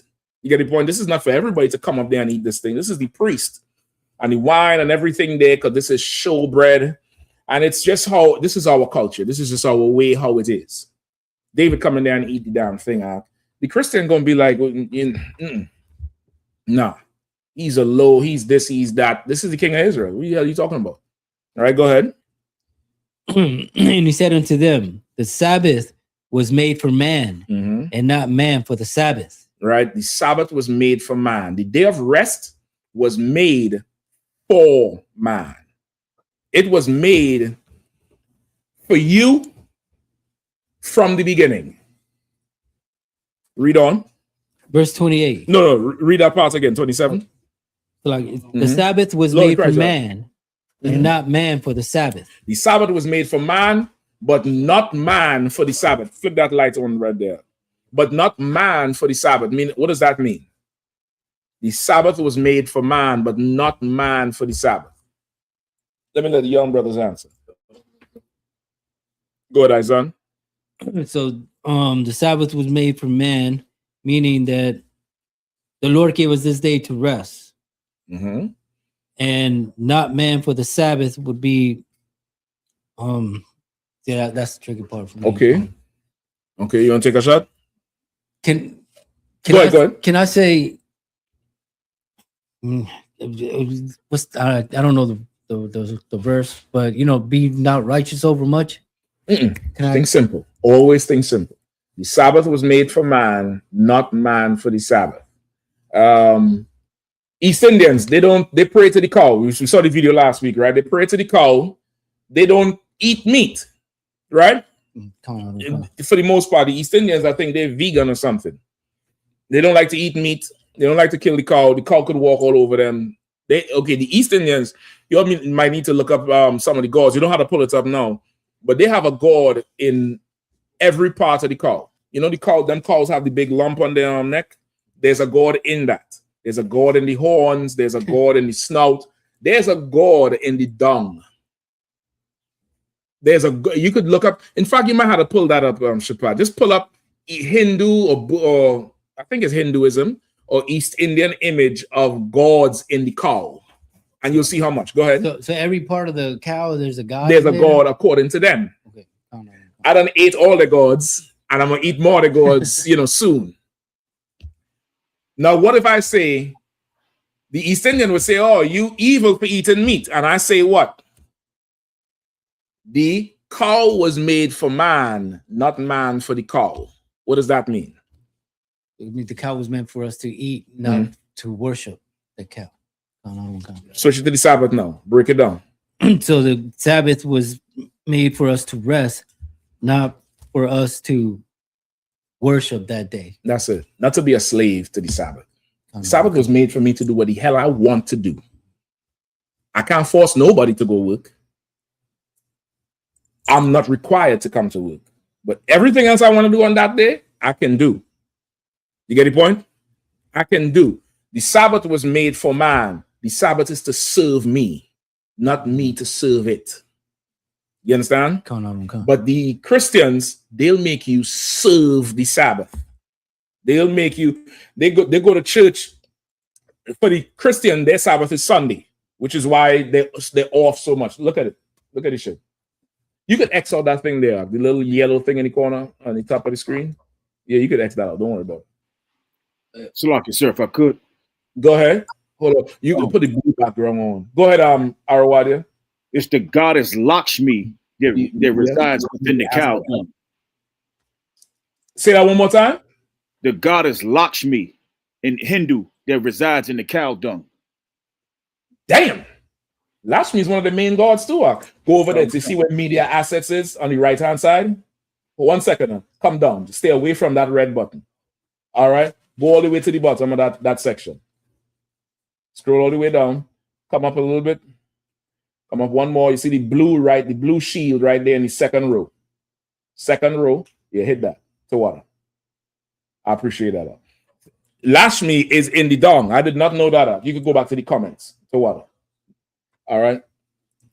So we don't got to serve that thing. I'm not bowing to that. I feed it grass and water. Make sure it don't get foot in mouth, so I can put it on a plate. I'm doing it a kindness before its life comes to a short end, because that thing was made for me. And brother, these animals, it's down there like they know they made for you. Like if you talk to any good farmer, you ain't got to pull that thing in the slaughterhouse. Even the sheep. That's why the term like sheep to the slaughter, because sheep they'll just go to be killed. They'll just go in there.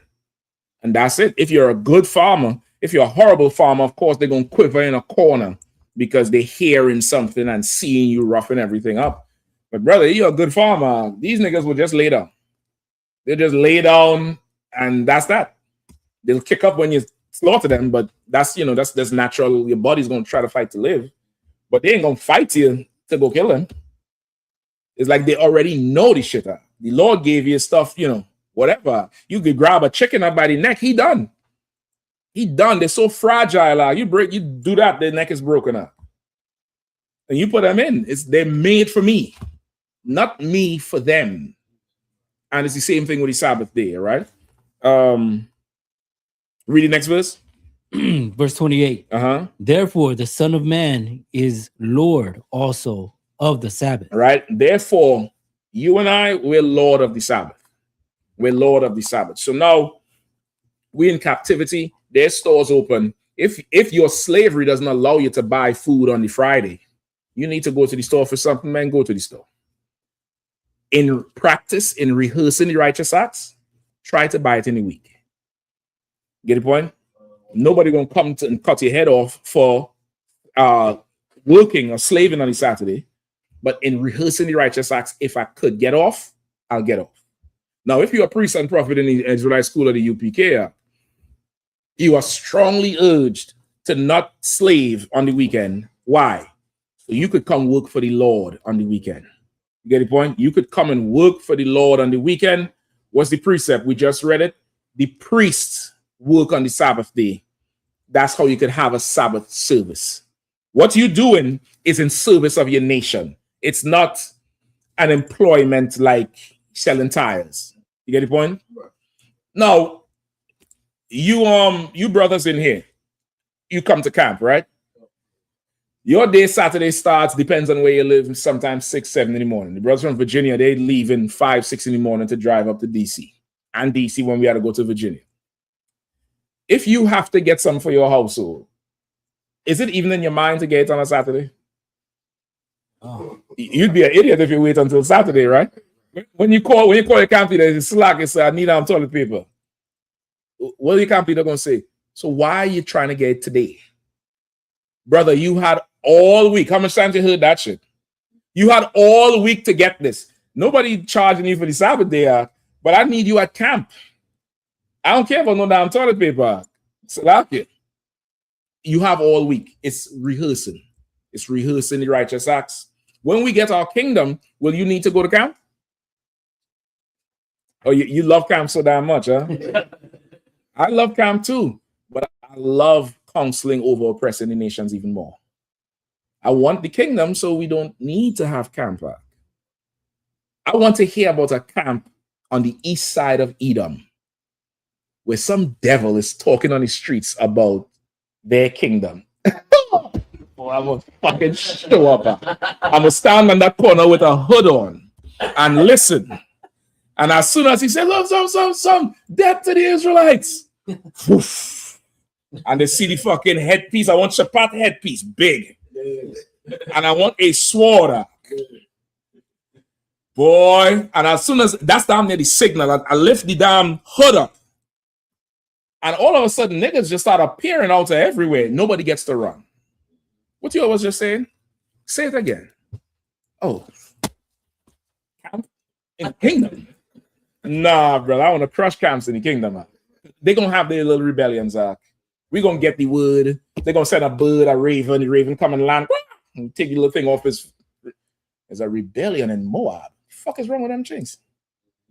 You know, you and this brother, you'll go down there. You'll handle that shit. You go handle. You can handle it? Yeah, go handle that shit. Or Isaac might say, Salaki, so, you know, just married my 15th wife, you know, trying to give her a son. Oh, shit, Isaac, I forget that shit. But send one of your sons down there. He need to wet that sword. You still want to go to camp?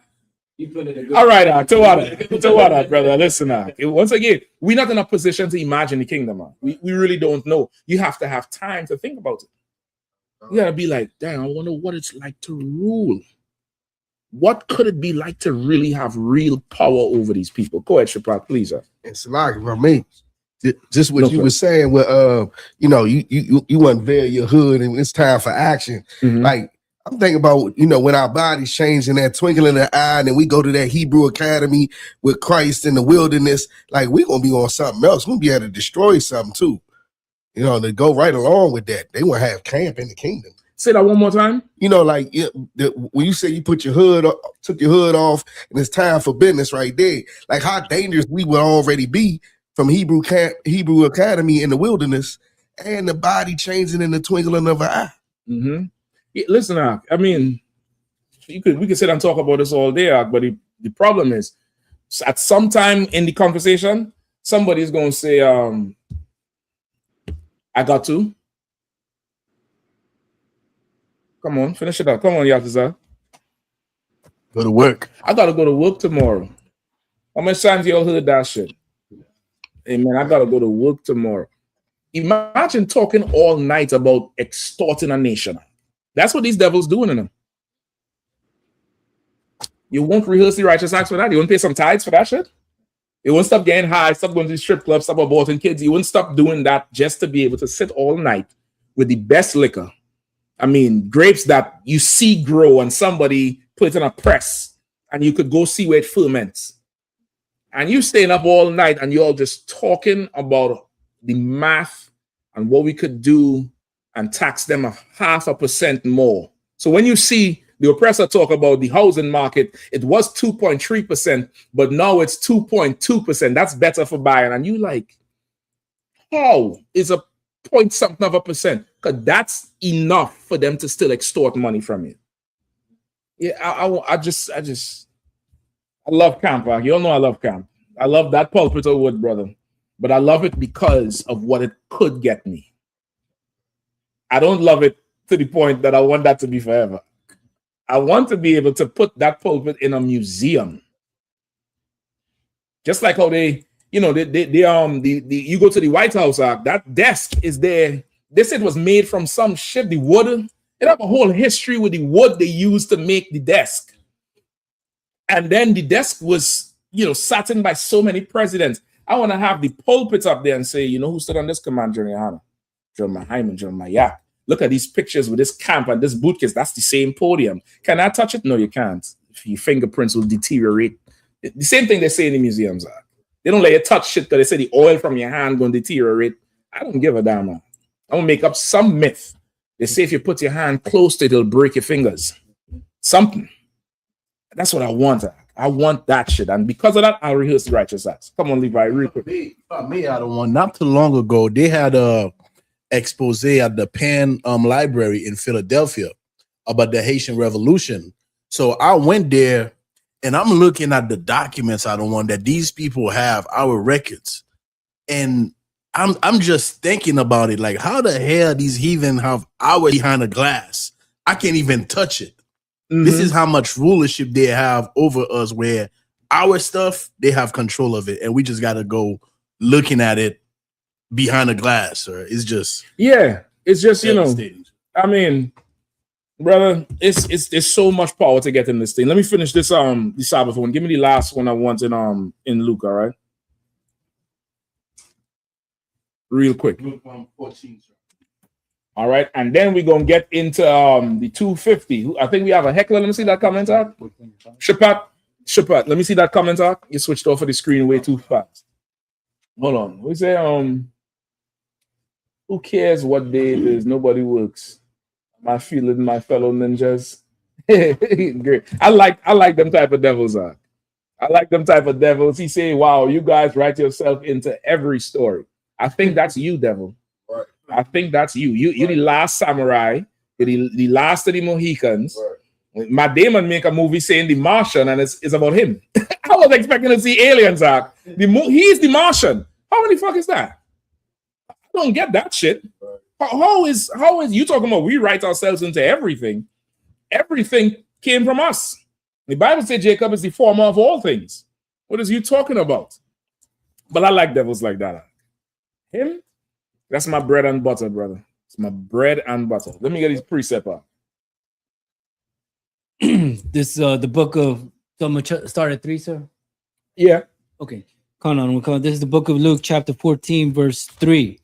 And Jesus answering spake unto the lawyers and Pharisees, saying, is it lawful to heal on the Sabbath day? Verse 4. And right. So they're saying, is it lawful to heal on the Sabbath day? Meaning this person who he healed had an affliction, and they would have had their affliction this whole life. And these fucking Christians trying to say he's evil.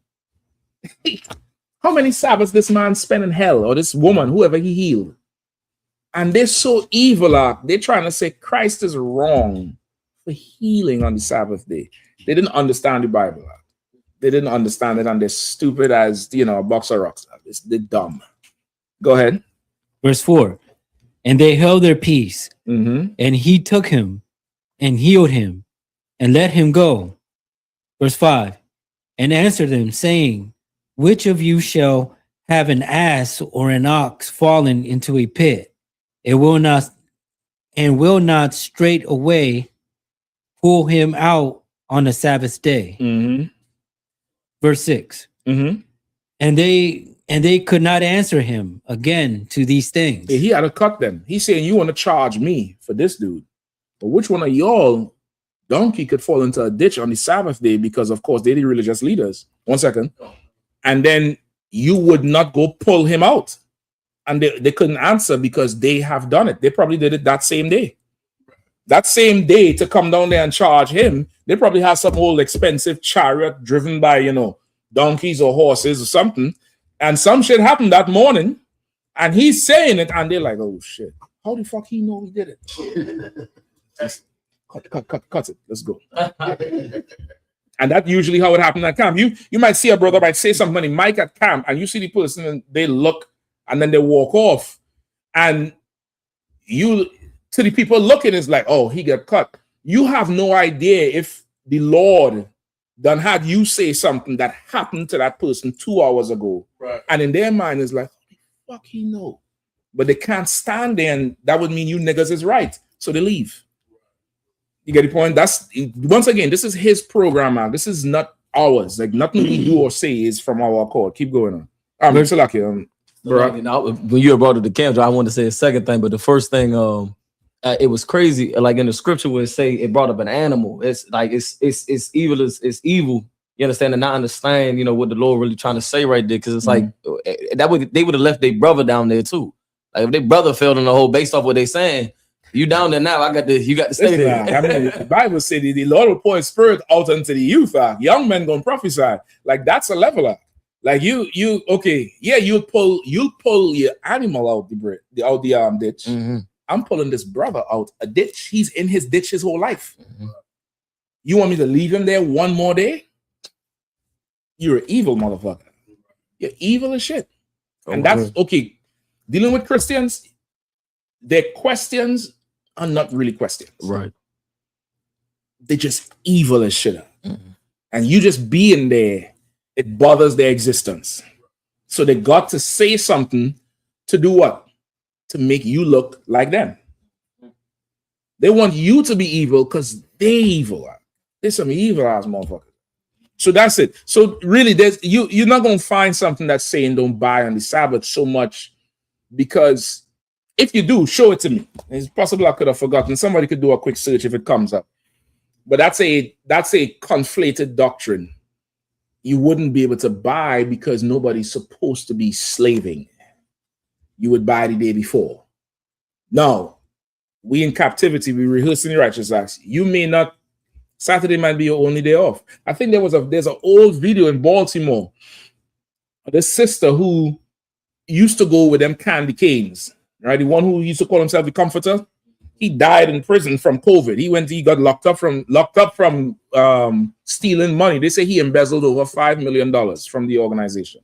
And this evil bastard tried to overthrow Command and General Yahanna. He tried to destroy him and took the schools and led a whole revolt against the general. And he erected this damn near black arm of the Christian church with the same red and white robes that the Catholics wear. And there was this sister that came to us in Baltimore, and she said, I'm glad this was a time we blazed on them niggas off the corner. That was one of my most favorite camps. Cursed them niggas out on the corner. Because we went to Baltimore, and they heard we were there and sent, I want to say about 100 or 150 men down there and just spread them out. And they started handing out flyers to everybody who was listening, trying to stop us. Man, Command General Yahanna got up there that day, brother. I saw a raw side of the general. God damn, he cursed them niggas out. And her sister came out and said, I'm glad you saying it. She said, because they tried to draw me in a council with the comforter dude, and he was known for just having sex with a ton of women through his power. She said she didn't want to go. And then the general said, well, what's the council about?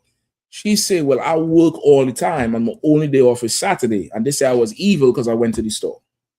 And now she had to go up to New York to see him and sit in a room for hours and get berated. And then, he'll flip it and try to make her his wife, which is what he did to a lot of brothers in the school. Now you can tell me about, the Sabbath. Nigga, just come here on the Sabbath, pay your tithes, learn, and just trust the process. Trust the process and you'll be fine. Go ahead. Lucky, I met a brother out here that was he was mad at me. I'm telling him I'm in the I.S.U.P.K. and he was trying to take his fury out because of what that brother did. Said he was taking double tides. He was taking double tides in the school. Oh, the candy cane dude. I'm gonna correct it. It's triple tides. Okay. And I don't know where the fuck that come from. There was evil as could be. Hold on.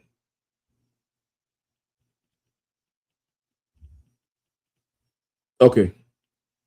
So lucky. Where we at? Okay, let me get my topic. All right.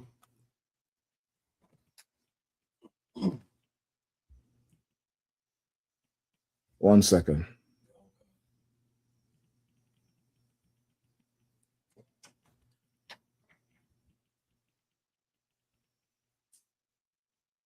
Okay, so you have coming up America's anniversary celebration of 250 years, right? 250 years of independence. But now you had to really ask yourself, okay, that maybe you don't have to ask yourself, but I do. I tend to try to do a lot of America's history, their politics, their constitution, because I'm not used to their system. I'm not used to America's way of life and their system and how they operate. So I took a look at this Declaration of Independence, and it blew my mind out. It blew my mind. I don't know how much of you all have read it. Have you all read it? Okay, yeah, we're gonna get into it tonight. Go ahead, Levi. I was gonna say I've read it in the past, sir. You remember it though? It applies today something horrible. They talk about 250 years of excellence and this and that, and they don't never talk about all the genocide they committed on the Native Indians. They don't talk about the slavery and the oppression and the murder and the lynching they did of the Negroes in America, and by extension throughout all the Americas. You get the point? They never talk about it. So what exactly are you celebrating 250 years of? Let's see it. Somebody could pull it up and read it. Whoever has the Declaration of Independence, I need a good reader. Let's read it. Also, too, do you have the video from Bakwash? Bakwash, please send him that video up. All right, I'm gonna need that video in a short second. All right, let's go. I'm gonna try to make this as quick as possible. All right. Sir. You might have to check your phone too. You could have sent it to your phone or something. I'm ready to go too, sir. Yeah, go ahead, please. The Declaration of Independence, adopted on July 4, 1776, in the public Slow domain. down a little bit. Go ahead. No, I need just read the Declaration of Independence. The Declaration of Independence in Congress, July 4th, 1776. The unanimous declaration. Also, to pull up for me, it's a war. It's a famous war in 1791, I believe, with the Iroquois. They also call the what's the other name for the Iroquois? Something Manantaho, Comantaho, something like that is another name for that tribe. There was a famous war, I think, in 1791 that America lost. God and them bust their ass out. Go ahead with the Declaration. The one, sir. I also got that thing you talking about as far as the Iroquois, sir. No, so what's the other name? The other name is Salakia. Also, so the name of the war was the Northwest Indian War. And the other name was Manitou, Iroquois, Lenape. Might be the first one, but give me the other thing too, please. Sir. The Declaration of Independence in Congress, July 4th, 1776. The unanimous declaration of the 13 United States of America. Go ahead. When in the course of human events, this is exactly what they wrote to, I think it was King George. Somebody could double check that, whoever was in power in UK at the time. This was their complaint to Britain at the time. And this is what they declared. I think this is after about a whole year of war. I think it was started in 1775 with Paul Revere, when he said the British are coming. I believe that's 1775 or maybe a year before that. So this is after all of that. This is what they wrote as their final riot act to Britain, that we done with you. Right? Go ahead. When in the course of human events, it becomes necessary for one people to dissolve the political bands which have connected them with another. Now, hold on. This is the first fucking line. The first line. Brother, just understand what I'm telling you. The white man is a lying hypocrite. He's an absolute hypocrite. How could he write this having slaves? And then later on said the slaves that tried to escape had something called drapetomania, which was what they said was a mental illness of why slaves kept running away. When they ran away from Britain, it said during the course of human events, meaning in life, there's going to come a time where one group of people has to sever ties with another group of people. Why? Keep going. And to assume among the powers of the earth the separate and equal station to which the laws of nature and of nature's God entitled them. Right. So this is just pretty language to say they're separating so that they could enjoy the powers of the earth that God wants everybody to have. But the slaves do. And the Native Indian people. Like that's not here because they have slaves and they're taking the land from the native people. But he's saying we want these powers that the Lord entitled everybody to have. Keep going. A decent respect. A what? A decent respect. Being 3/5 of a human. A decent respect. We take in your land. A decent respect. The Trail of Tears. A decent respect. Go live on a reservation. A decent respect. Go ahead. To the opinions of mankind requires that they should declare the causes which impel them to the separation. They're saying that there comes a time where one people has to separate from another people. And it's merely to enjoy the powers that God wants us to have. And because of that, I have to write this to you to tell you why I'm separating from you. Just like, in today's society, it would be, people break up with people on the internet and they make a post. That's that. Make a long ass post about everything you do. This is a breakup letter here. The Declaration of Independence is a breakup letter between two horrible devils. Keep going. We hold these truths to be self-evident that all men are created equal. While they had slaves. While they took the land from the Native Indians. Go ahead. That they are endowed by their creator with certain unalienable rights. Who? With certain unalienable This is rights. a Declaration of Independence while you had slaves. They say George Washington had what? 300 slaves? Yes, sir. Brother, they said he would move his slaves from Pennsylvania 6 months out of the year because there was some abolition act that they put in place that would give slaves freedom in the North. And so that his slaves wouldn't qualify, he would move them out of the state for a certain period of time. It's like, it's like they fire you just before your retirement so you don't get your pension. Brother, these people are you celebrating 250 years of a lie. It gets worse. Keep going. That among these are life, liberty, and the pursuit of happiness. That's what everybody's familiar with. Come on. That to secure these rights, governments are instituted among men, deriving their just powers from the consent of the governed.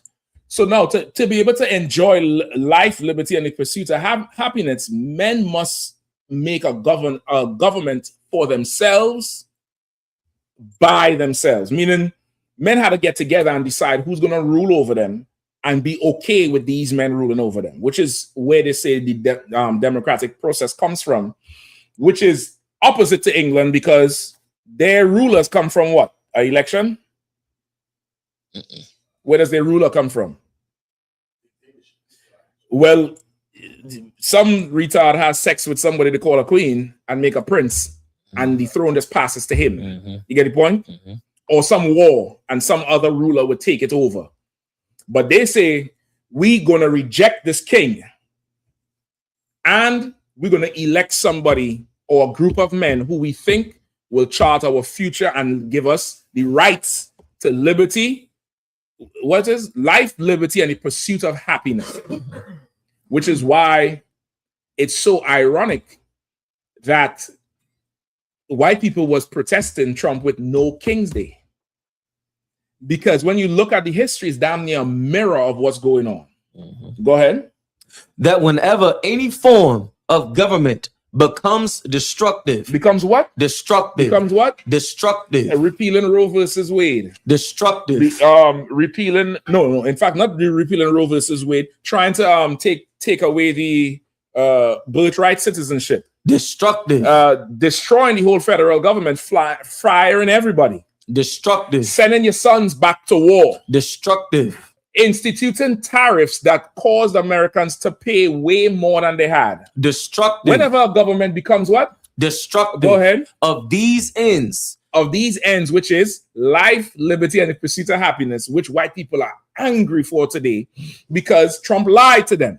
Go ahead. It is the right of the people to alter or to abolish it and to institute new governments. Now, hold on now.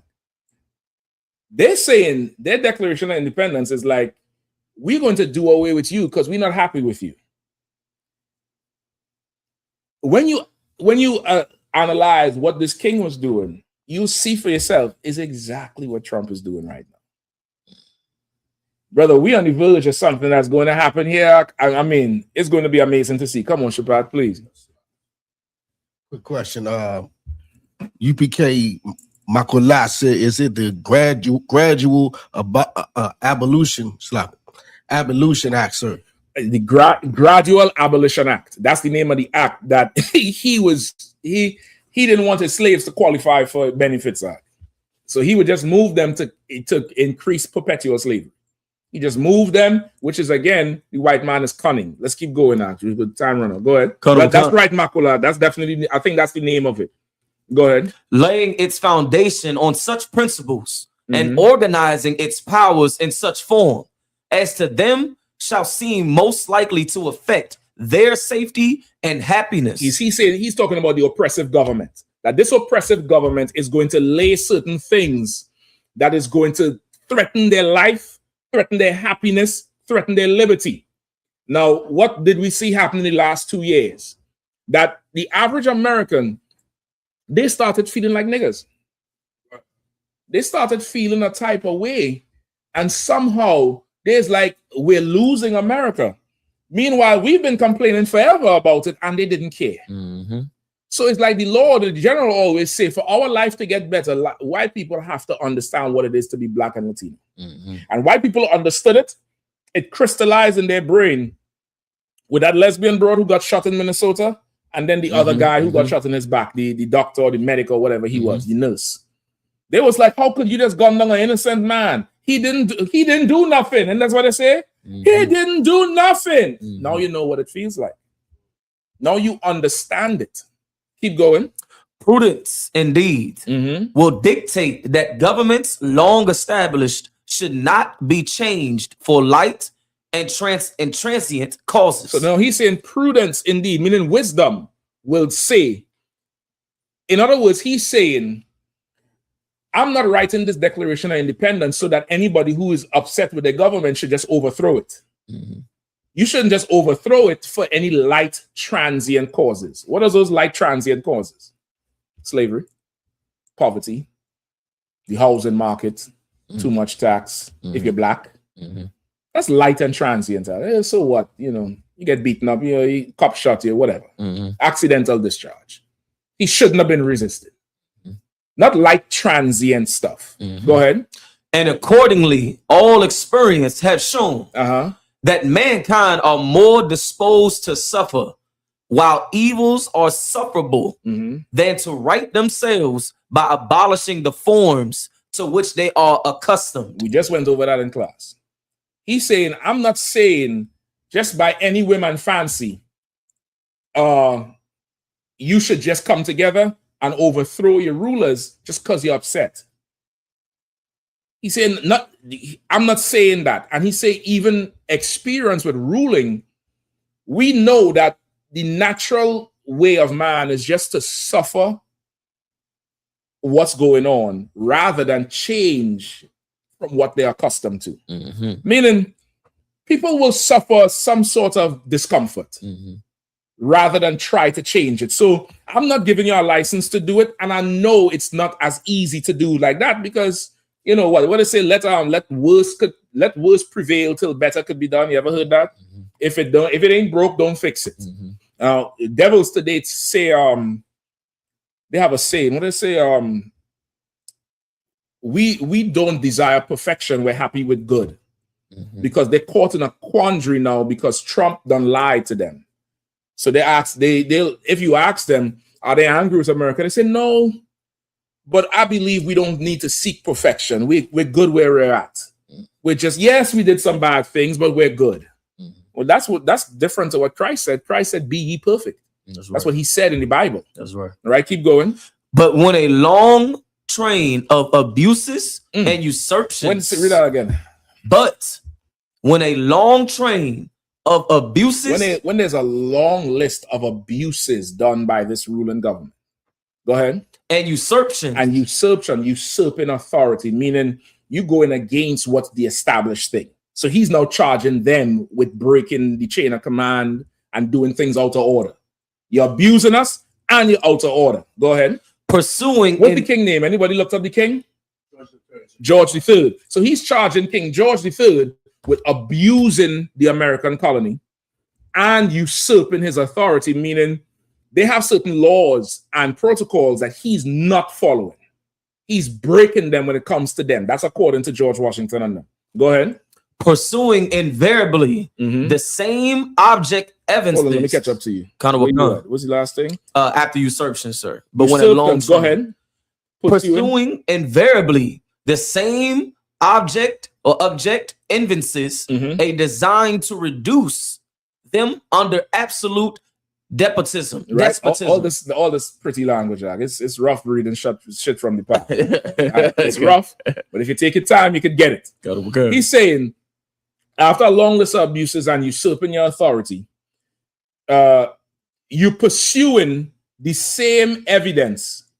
That's what evidences mean. The evidence that designed to reduce our rights under absolute despotism. I mean, a despot is somebody who rules with an absolute authority. What I say goes, that's that, blah. Just think the British crown. You get the point? Like a dictator or authoritarian or a Trump. You get the point? Or a Trump. You get the point? That's really who he's describing. Go ahead. It is their right. It is their duty. That's he's talking about the people who under this type of person. He's saying it is their right and their duty, go ahead, to throw off such government. Now, according to the Declaration of Independence, Black and Latino people should separate from America. That's right. Yeah. We should just fully separate. We're under a despot. They all been despots. George Bush got up and told the world. I remember it so clearly. September 11, 2001. I think about 4 or 5 days later, the United Nations leader or president then, his name was Kofi Annan, some African. He said, listen, man, we're going to send NATO in. We're going to get to the bottom of this terrorist attack. George Bush got up in a speech to address the nation. He said, anybody who is not with us is against us. We're going to bomb tomorrow. He was absolute about it. He didn't care. We've been suffering under these despots forever. According to your language, we should reject you. We should separate from you because we have object evidences that you are designing things to destroy our life, our liberty, and our pursuit of happiness. According to your 250 years of independence, if we are to be American, we should separate from you. You can't be Black and Hispanic and be American and join the white man. To join him is un-American, because to be American means you've got to separate from a tyrant. Taxation without representation is tyranny. If you are an American, you have to separate from a despot. You have to separate from authoritarianism. You have to. Keep reading. And to provide new guards for their future security. Right? And now you have to separate and provide new gods for your future security. You have to separate and put things in place so that in the future, your life, your liberty, and your pursuit of happiness is preserved. Which is why the UPK doesn't join with anybody. Our ways. The UPK has ways that is unlike anybody else's. We're totally separate. You're too rough. You're too loud. You're too this. You're too that. It's to keep you out. It's to keep you out of here. We don't want to find out later that you're a coward. We don't want to find out in the heat of the battle when we're surrounded by the KKK, which already happened. And we looking, like how the fake Israelites say, when they were shooting at me on the corner, you was nowhere to be found. No shit, Sherlock. No shit. Of course they're going to run. How Akkad said, if me and my Akim start to argue, is about who going to bite the bullet. And that's what he said? Come on, huh? There's a difference between us and you. We'll never join with you. We are trying to separate and preserve something that could never be taken. That's right. Never. That's right. And if you want to be an American, you're going to have to separate from this place. That's right. You're going to have to separate and chart your own course. That's right. Thankfully, the Lord gave us the blueprint. Keep reading up. Such has been the patient suffering of these colonies. Now, these colonies, these is rich white men. These is rich white slave owners. Patience for what? For the cotton to come in? That's what you suffering? Waiting for them to weigh the cotton? What does Revelations 13, 9, and 10 say? Give me Revelations 13 and 10. Quickly. Give me the young brother here, read that. Revelations 13, 9, and in fact, read from 9 quickly. Because we're right up on time. Brother, after I read this thing, I think I'm going to enroll in one of these schools in DC to study American history and American studies. I need to understand this devil a little more because I realize he's the devil. But if you could understand him with the Spirit of the Lord, you will see really how to rule this damn place. He's literally telling you here in his Declaration of Independence that they're going to celebrate 250 years of that you should separate. How could you read this and not think, I need to separate? I need to make my own. Reading Revelation 9 slack. You had that? Go ahead. Go ahead, please. Hey, sir. When I studied, General Muhammad had said something in class, sir, that made me go and read something about the Haitian Revolution. Come on. And what I find out, sir, is that the great colonial grand planteurs, they call them, that owned the plantation in Haiti, they was trying to do this. They was trying to separate from France. Brother. And the king, the devils are so diabolical, sir. They arm black men. They arm black men, and this is how a lot of the Levite, they became powerful because the devil was using black men against the devil and against the mulattoes. You're going to find that in so much history. You're going to find that with Issachar. You're going to find that tactic so much. So listen, bro, I remember I was working on a halfway documentary with Simeon and Levi years ago. You're going to make me go look for them tapes. Like, I'm out to call you, that shit there. Brother, France said Haiti was the jewel, the prime jewel in the crown of France. Haiti had so much fucking power because them brothers, once they separated, France wasn't getting no more money. And I do believe that domino effect caused the French Revolution because Europe was fighting at the same time and the money wasn't coming in. So it's like they had a fight in Europe and they had a fight there. All that led to the whole concept of the European Union. They said never again must they fight amongst each other because it costs too much to rebuild it back. They said we had to come together and dominate the earth. But brother, it was down there like a domino effect or very side by side at the same time, the Haitian Revolution and how it affected Europe. Like they downplay it because they don't want you to see the power in separating. But brother, what Levi did, it toppled the world economy down there. You get the point? Let's keep reading now. Oh, it's lucky. Read out Revelations 13, 9, and 10.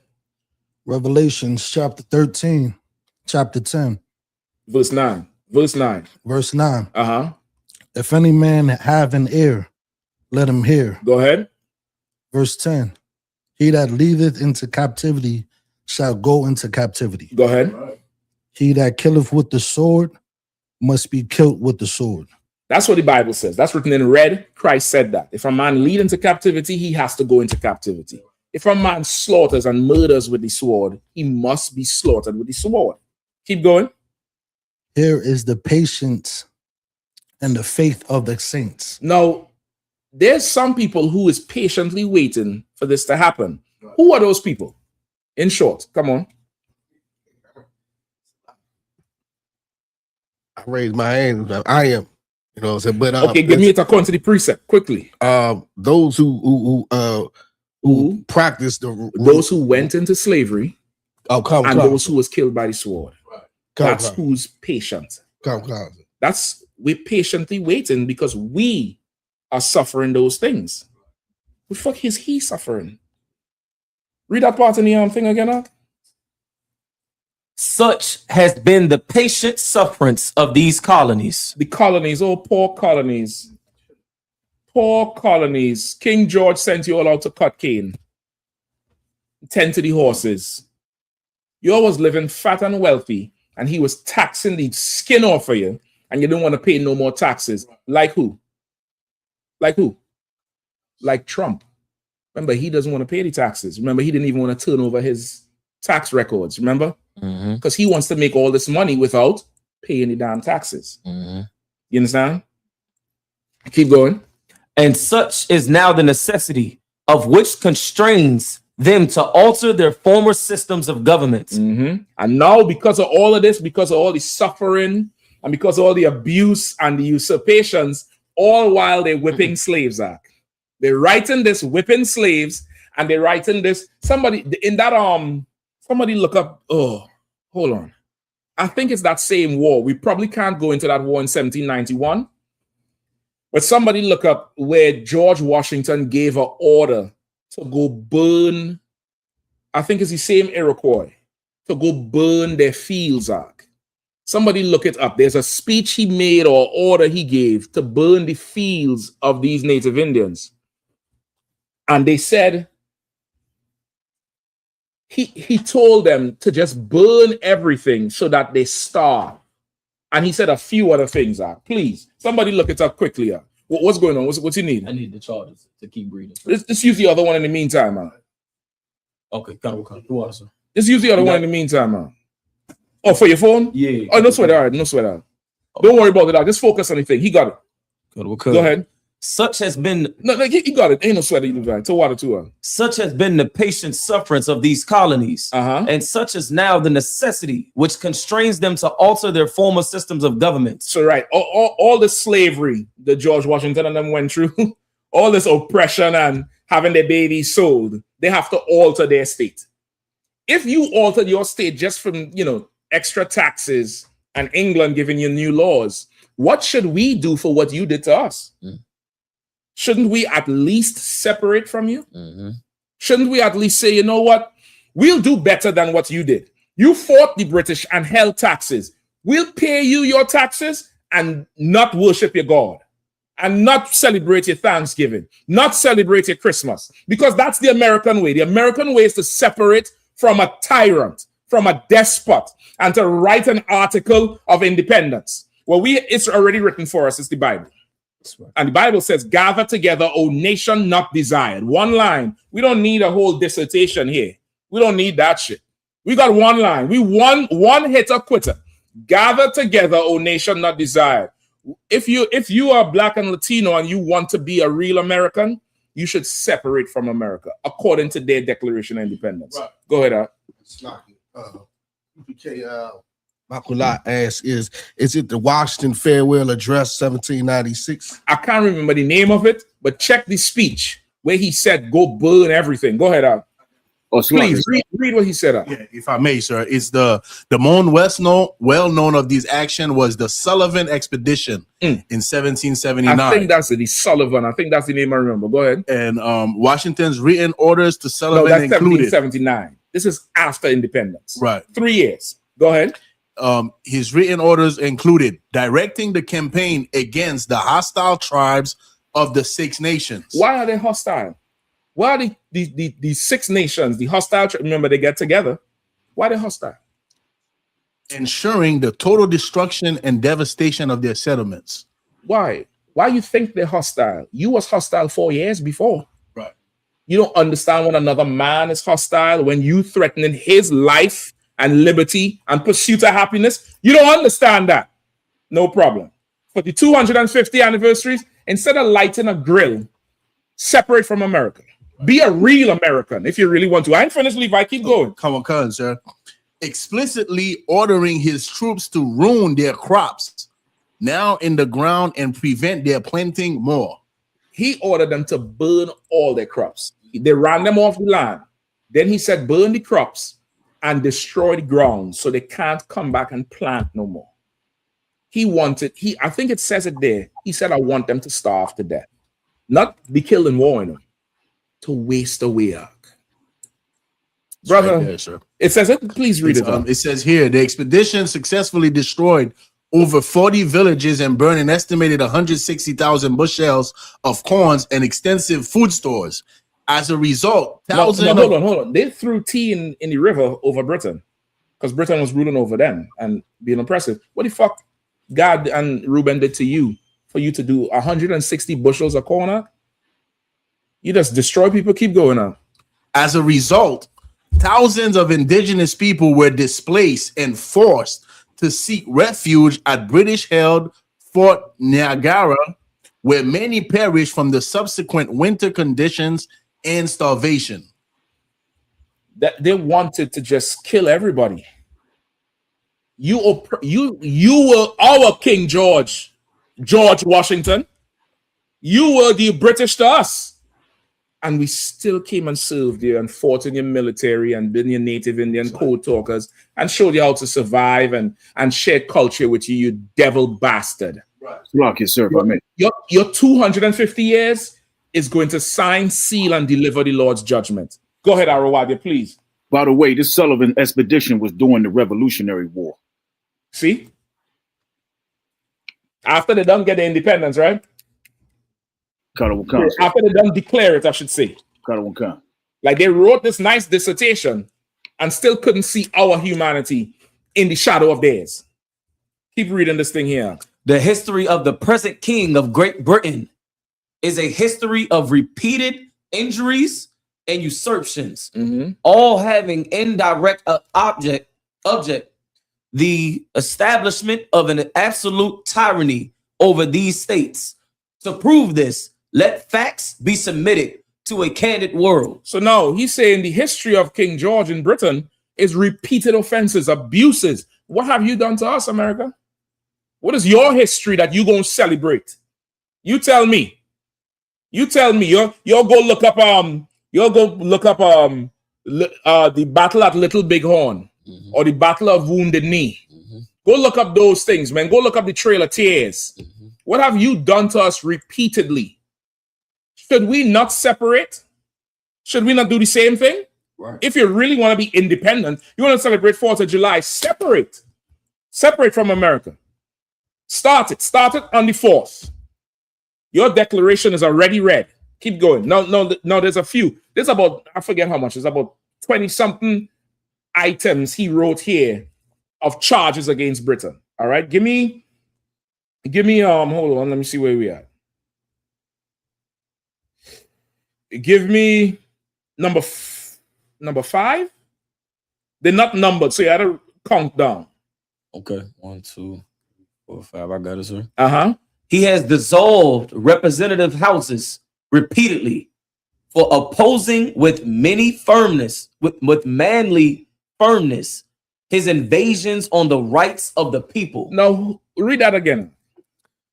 He has dissolved representative houses repeatedly for opposing with manly firmness his invasions on the rights of the people. Now, representative houses is like your political houses or your departments that oversee certain things with the people. They say King George dissolved all of that. Anybody who came up against him. What did Trump do the first week, the first month in office? Department of Education, gone. This one, gone. Federal this gone. That gone. Anybody who even talk about him, gone. Give me give me 2 down from that one. Khan. He has endeavored. Now read this slow. You gotta get this one. Go ahead.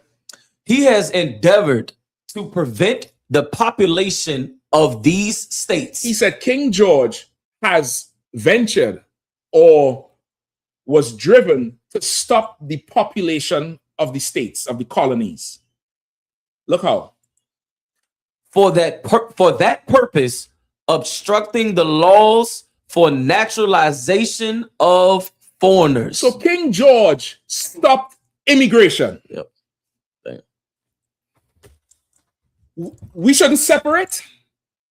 That's what Trump is doing right now. He had a whole ICE campaign. George stopped foreigners from coming out. He said, no, we're going to stop the naturalization of foreigners. America rebelled. What should we do for ICE deportation and ICE? But shouldn't we just separate? Shouldn't we have our own independence? Now, this is their declaration. This is what they separated from Britain from. Exactly what they're doing to us today and even back then. Read on. Refusing to pass others to encourage their migrations hither and raising the conditions of new appropriations of lands. They made laws so nobody could come and get lands, so everybody had to stay where they are because they didn't want the colonies to grow. They had their own immigration. I'm going to get the next one. Go ahead, Shapat. I mean, even though they foreigners, it sound like what they doing today where they don't want Latinos to come in, but that's they the point bring I'm in just making up. It's the same ICE. It's the same ICE thing that he's doing with us. You get the point? Come on. I'm saying like they bring in Ukrainians though. They bring in, you know. Okay, don't think that part. Think he's stopping the growth of the people here. That's what you want to think of. He's stopping the growth of people coming and getting land and sending the kids to school. And King George did that to the founding fathers, and they was fed up of it.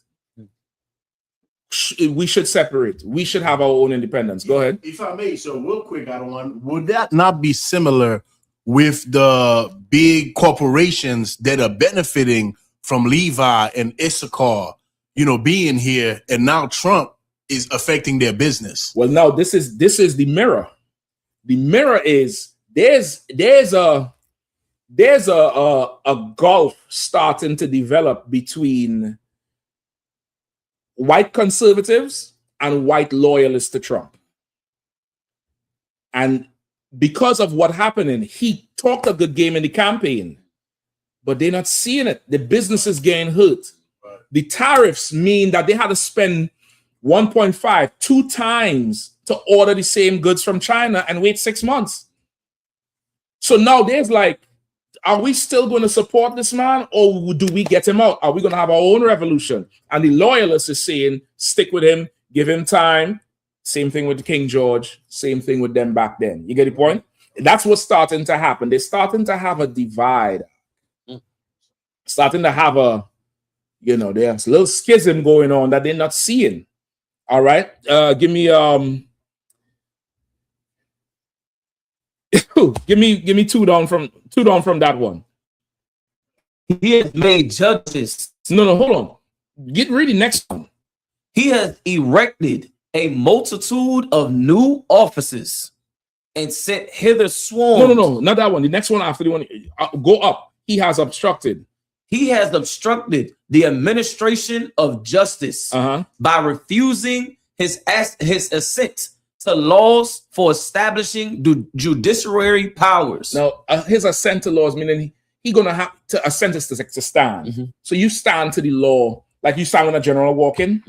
He's refusing to stand to the law. And because of that, he obstructed the judicial process.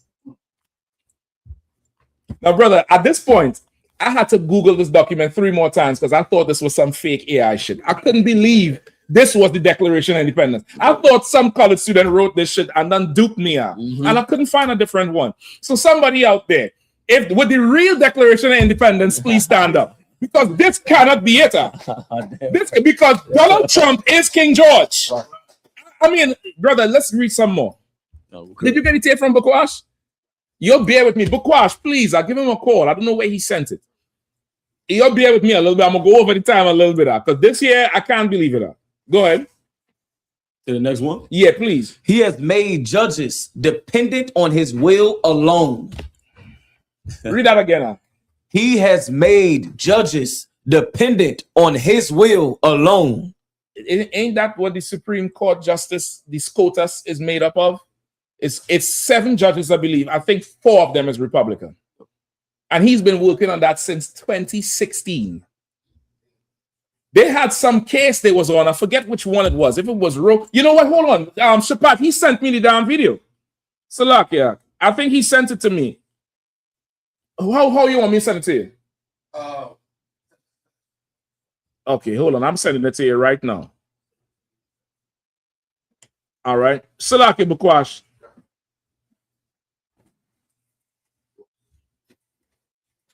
It might need to get the timestamp though. I don't think he sent me the timestamp of it. Just text him and ask him for the timestamp of the thing. You play it at the end, all right? Read that last part again, huh? Khan. He has made judges dependent on his will alone. Go ahead. For the tenure of their offices and the amount and payment of their salaries. Ain't that Donald Trump? Brother, Lord allow Shapat to get this video up and find the time, but I'm going to just say it now just in case we don't get. There was some case, I forget if it was the Roe v. Wade or the birthright. The birthright citizenship, they just ruled on that on Monday.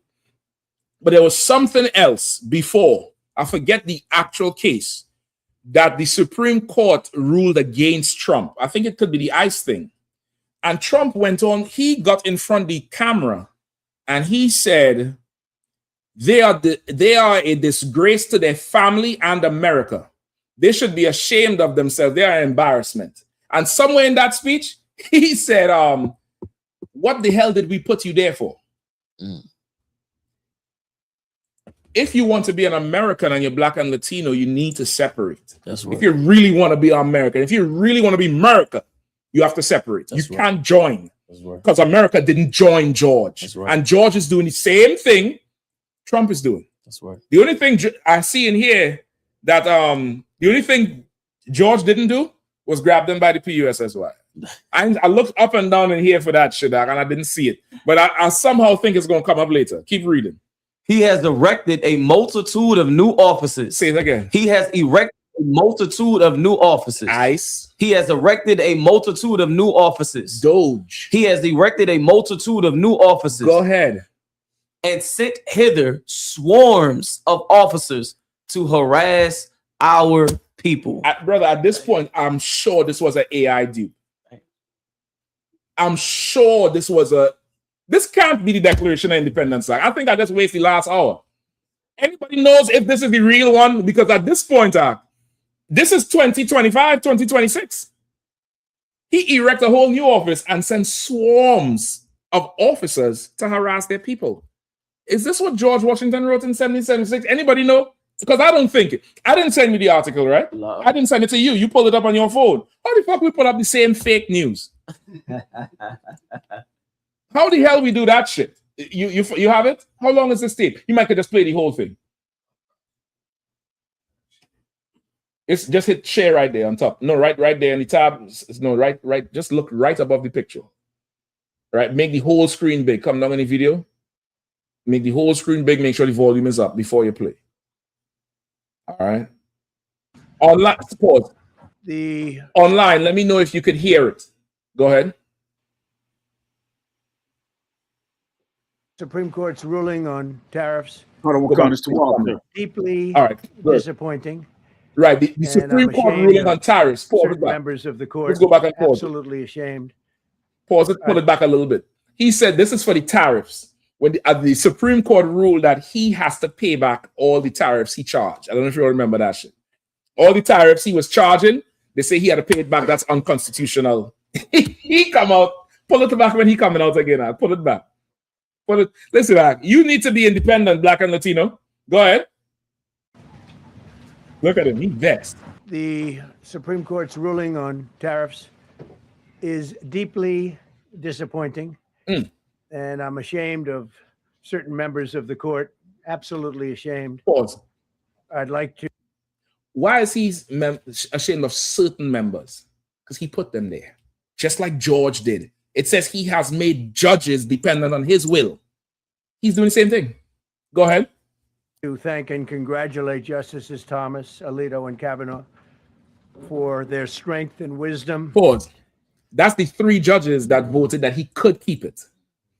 I think 2 of the other 4 was put in there before with Biden and Obama. And then the other 2 or one of them is a Republican that switched the vote. So he's thanking the 3 that stood with him. But he go ahead. And love of our country.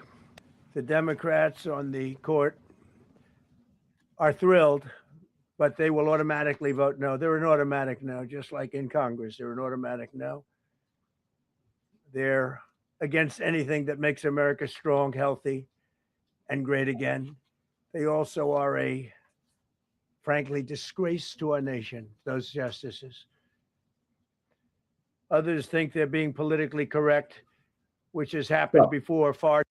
So he's saying the Democrats, they're going to vote against him anyway.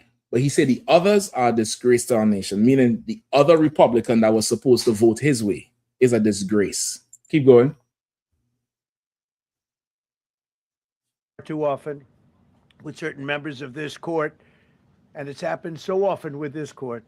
What a shame. What a shame. Having to do with voting in particular, when in fact they're just being fools and lapdogs for the rhinos and the radical left Democrats, and not that this should have anything at all to do with it. They're very unpatriotic and disloyal to our Constitution. Pause. He said they're fools and lapdogs because he put them there to vote when he say vote and to not vote when he say don't vote. And that's why he says some of them call themselves being politically correct. They're going off script, which is why, if you notice, he ran the second time and he didn't have Vance with him. Remember? Not Vance. What's his name? Pence. Mike Pence was there the first time. Remember, Pence was supposed to not concede. Pence conceded. He said, fuck this nigga. He's done. He's done. This is King George. This is George Act. Let's keep reading now. It's a couple more and we're done. He has kept among us. Read that last part again about ICE in 1776. The British ICE. I don't know if that's a different type of ICE from coming from across the pond. He has erected a multitude of new offices and sent hither swarms of officers to harass our people and eat out their substance. Wow. Nobody talking about all the money and goods ICE done took in these raids. Nobody talking about that shit. If police just get accused of stealing your shit, you think these ICE agents is just here for the illegals, and that's it? You get deported. Who the fuck gonna take your car and shit? Who gonna take all your money? Salagi, sir. This right here, after you done broke it down, this is gonna be my next camp speaking. But I think all I'm gonna get out is Shalom. I think you're gonna get up on that. Yes, Salagi, what you said? Listen, I'm still going after the class just to make sure this is the real thing. Because right now I still don't believe it's real. I think they have got the damn internet so plugged. I'm getting fed an AI one, and this is not the real Declaration of Independence because I can't believe it. Keep going. He has kept among us in times of peace, standing armies without the consent of our legislatures. What is that? What is standing armies among the people without the permission from the legislative or the Congress? The National Guard. That's the National Guard. So George put National Guard among you and you felt oppressed. You separated. We should separate from America to be American. It's kind of like an oxymoron. You would think to become something, you have to join it. If you want real equality, you have to separate. That's their Declaration of Independence that you love so much. Life, liberty, and the pursuit of happiness. Ain't that what Will Smith said in the damn movie? When he made the movie about the nigga? In the pursuit of happiness, you can't join them. You cannot do it. Let me see if there's any more. Hold on. Skip down for cutting off. For cutting off our trade with all parts of the world. Y'all need more? Brother, I don't think there's any. Hold on. I can't. Hold on. It's so much, Chuck. It is so much. For transporting? Give me not just before transporting. Okay. For depriving us, in many cases, of the benefits of trial by jury. That's Trump for sure. Hold on. No. Skip down. There's another transporting one. He is at this time transporting. He has plundered. He got it. He has plundered our seas, ravaged our coast, burnt our towns, and destroyed the lives of our people. How could you write that and then write the Treaty of Sullivan or something? The Sullivan Declaration, and tell them go burn everybody. We have to. If this is a blueprint of the free world, we must separate. We must. We have to.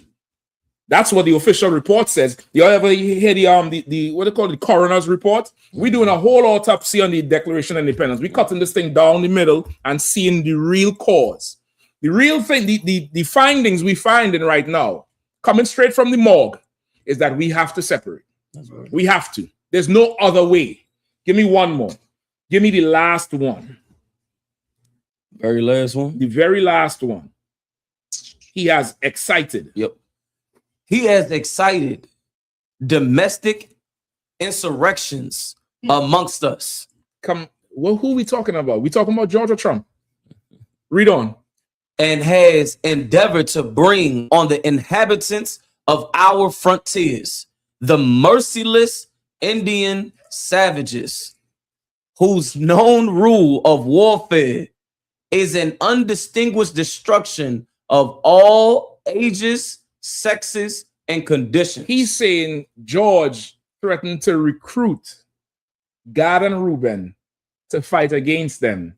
And George is saying that's so unfair because Gad and Reuben have a reputation of being merciless. Well, you have a reputation of being merciless too. And according to your declaration, you was merciless because you felt you was being oppressed. So you the savage. You the ruthless devil savage. And we need to appeal to somebody to separate from you. That's right.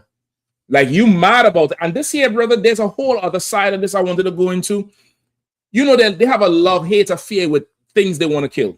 The white man, he'll go kill a deer, but he'll become the deer to kill the deer, put the deer piss on him, and dress up like the deer. The white man will do the same thing with Gad and Reuben. And that's why still today you have the Washington Redskins, the Kansas City Chiefs, the the Atlanta Indians. Why his helicopters are called, the missiles is the Tomahawk, and the this and the cars is the Cherokee. Because even though he loves to hate us and murder us, he can't help but have an admiration for us. He can't help but do it, which is why even January 6th, remember that QAnon shaman? The one who stormed the Capitol dressed like a native in, because even though he hates us, he knows our fight against him was for real freedom. He looked at how we fought against him and resisted him. Like, these people are really free. I'm not really free. I don't have an identity. I'm just known as a failed Brit. You just have America. You are a failed Briton that just came over here and wanted to be like Britain, but you couldn't really be like Britain. So you chose the next best thing, which was to become American. So the only way to become American is to kill the American and then become him.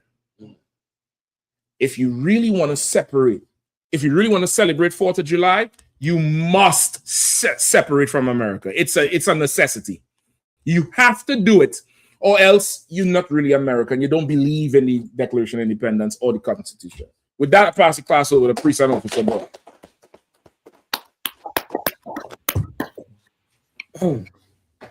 Quickly, though. Security announcements. We are the I.S.U.P.K out of 1 West 125th Street of Harlem, New York, under command of Jenny Yahanna. New rules for brothers and sisters. When a new brother or sister comes into the school, they are off limits for 6 months. They're to be saluted only. They're here to shed themselves of the world. After 6 months, if a brother or sister has an interest in a particular person, he or she must get permission from the head to speak to a brother or a sister. There's another 6 months in which the brother or sister will court each other. After the 6-month period, the brother or sister will get permission from the head to marry. Tithes, which is a commandment. You can find this in the book of Numbers, chapter 18, verse 21, and the book of Malachi, chapter 3, verse 8 through 10. Means 10th in Hebrew, and it's pronounced ma'ashra. 10% of every penny of any increase the Lord gives you, you give to the treasury department or teacher. Priest fund, free will offer for priests, not mandatory. Whatsoever amount you would like to give. The upcoming holy convocation, we have the memorial. We have the memorial of the blowing of trumpets. That's the first day of the 7th month. That'll be Friday, September 11th of this year. You can find us in the book of Leviticus, chapter 23, verses 24 through 25. As well, we do have the I.S.U.P.K cookouts, annual cookouts coming up this week. Is in Tennessee. The cookouts dates are posted. Check out our website and our social media. You understand, to get these dates. Remind Slag, you want to add anything, sir? No, you good. Remind Akiman Akwati to check on social media such as ISUPK.com, Facebook, Twitter, YouTube, and so on for I.S.U.P.K events and materials. If a brother wants to be a trooper in the school, used to wear all black, which includes black boots, black shirt, black pants, black hair on a scarf. And with that, I say a majum, which means to say, sisters, you can stay seated. Men of Israel, we're going to give one courteous salute to the teacher. Men of Israel, Amadim Shabbat, Amajim, Barak, Yahweh Yajamata, Saul, which means to turn. Sisters, you can stand. Men of Israel, we're going to give one courteous salute to the sisters. Men of Israel, Amadim Shabbat, Amajim, Barak, Yahweh Shema, Yajamata, class dismissed.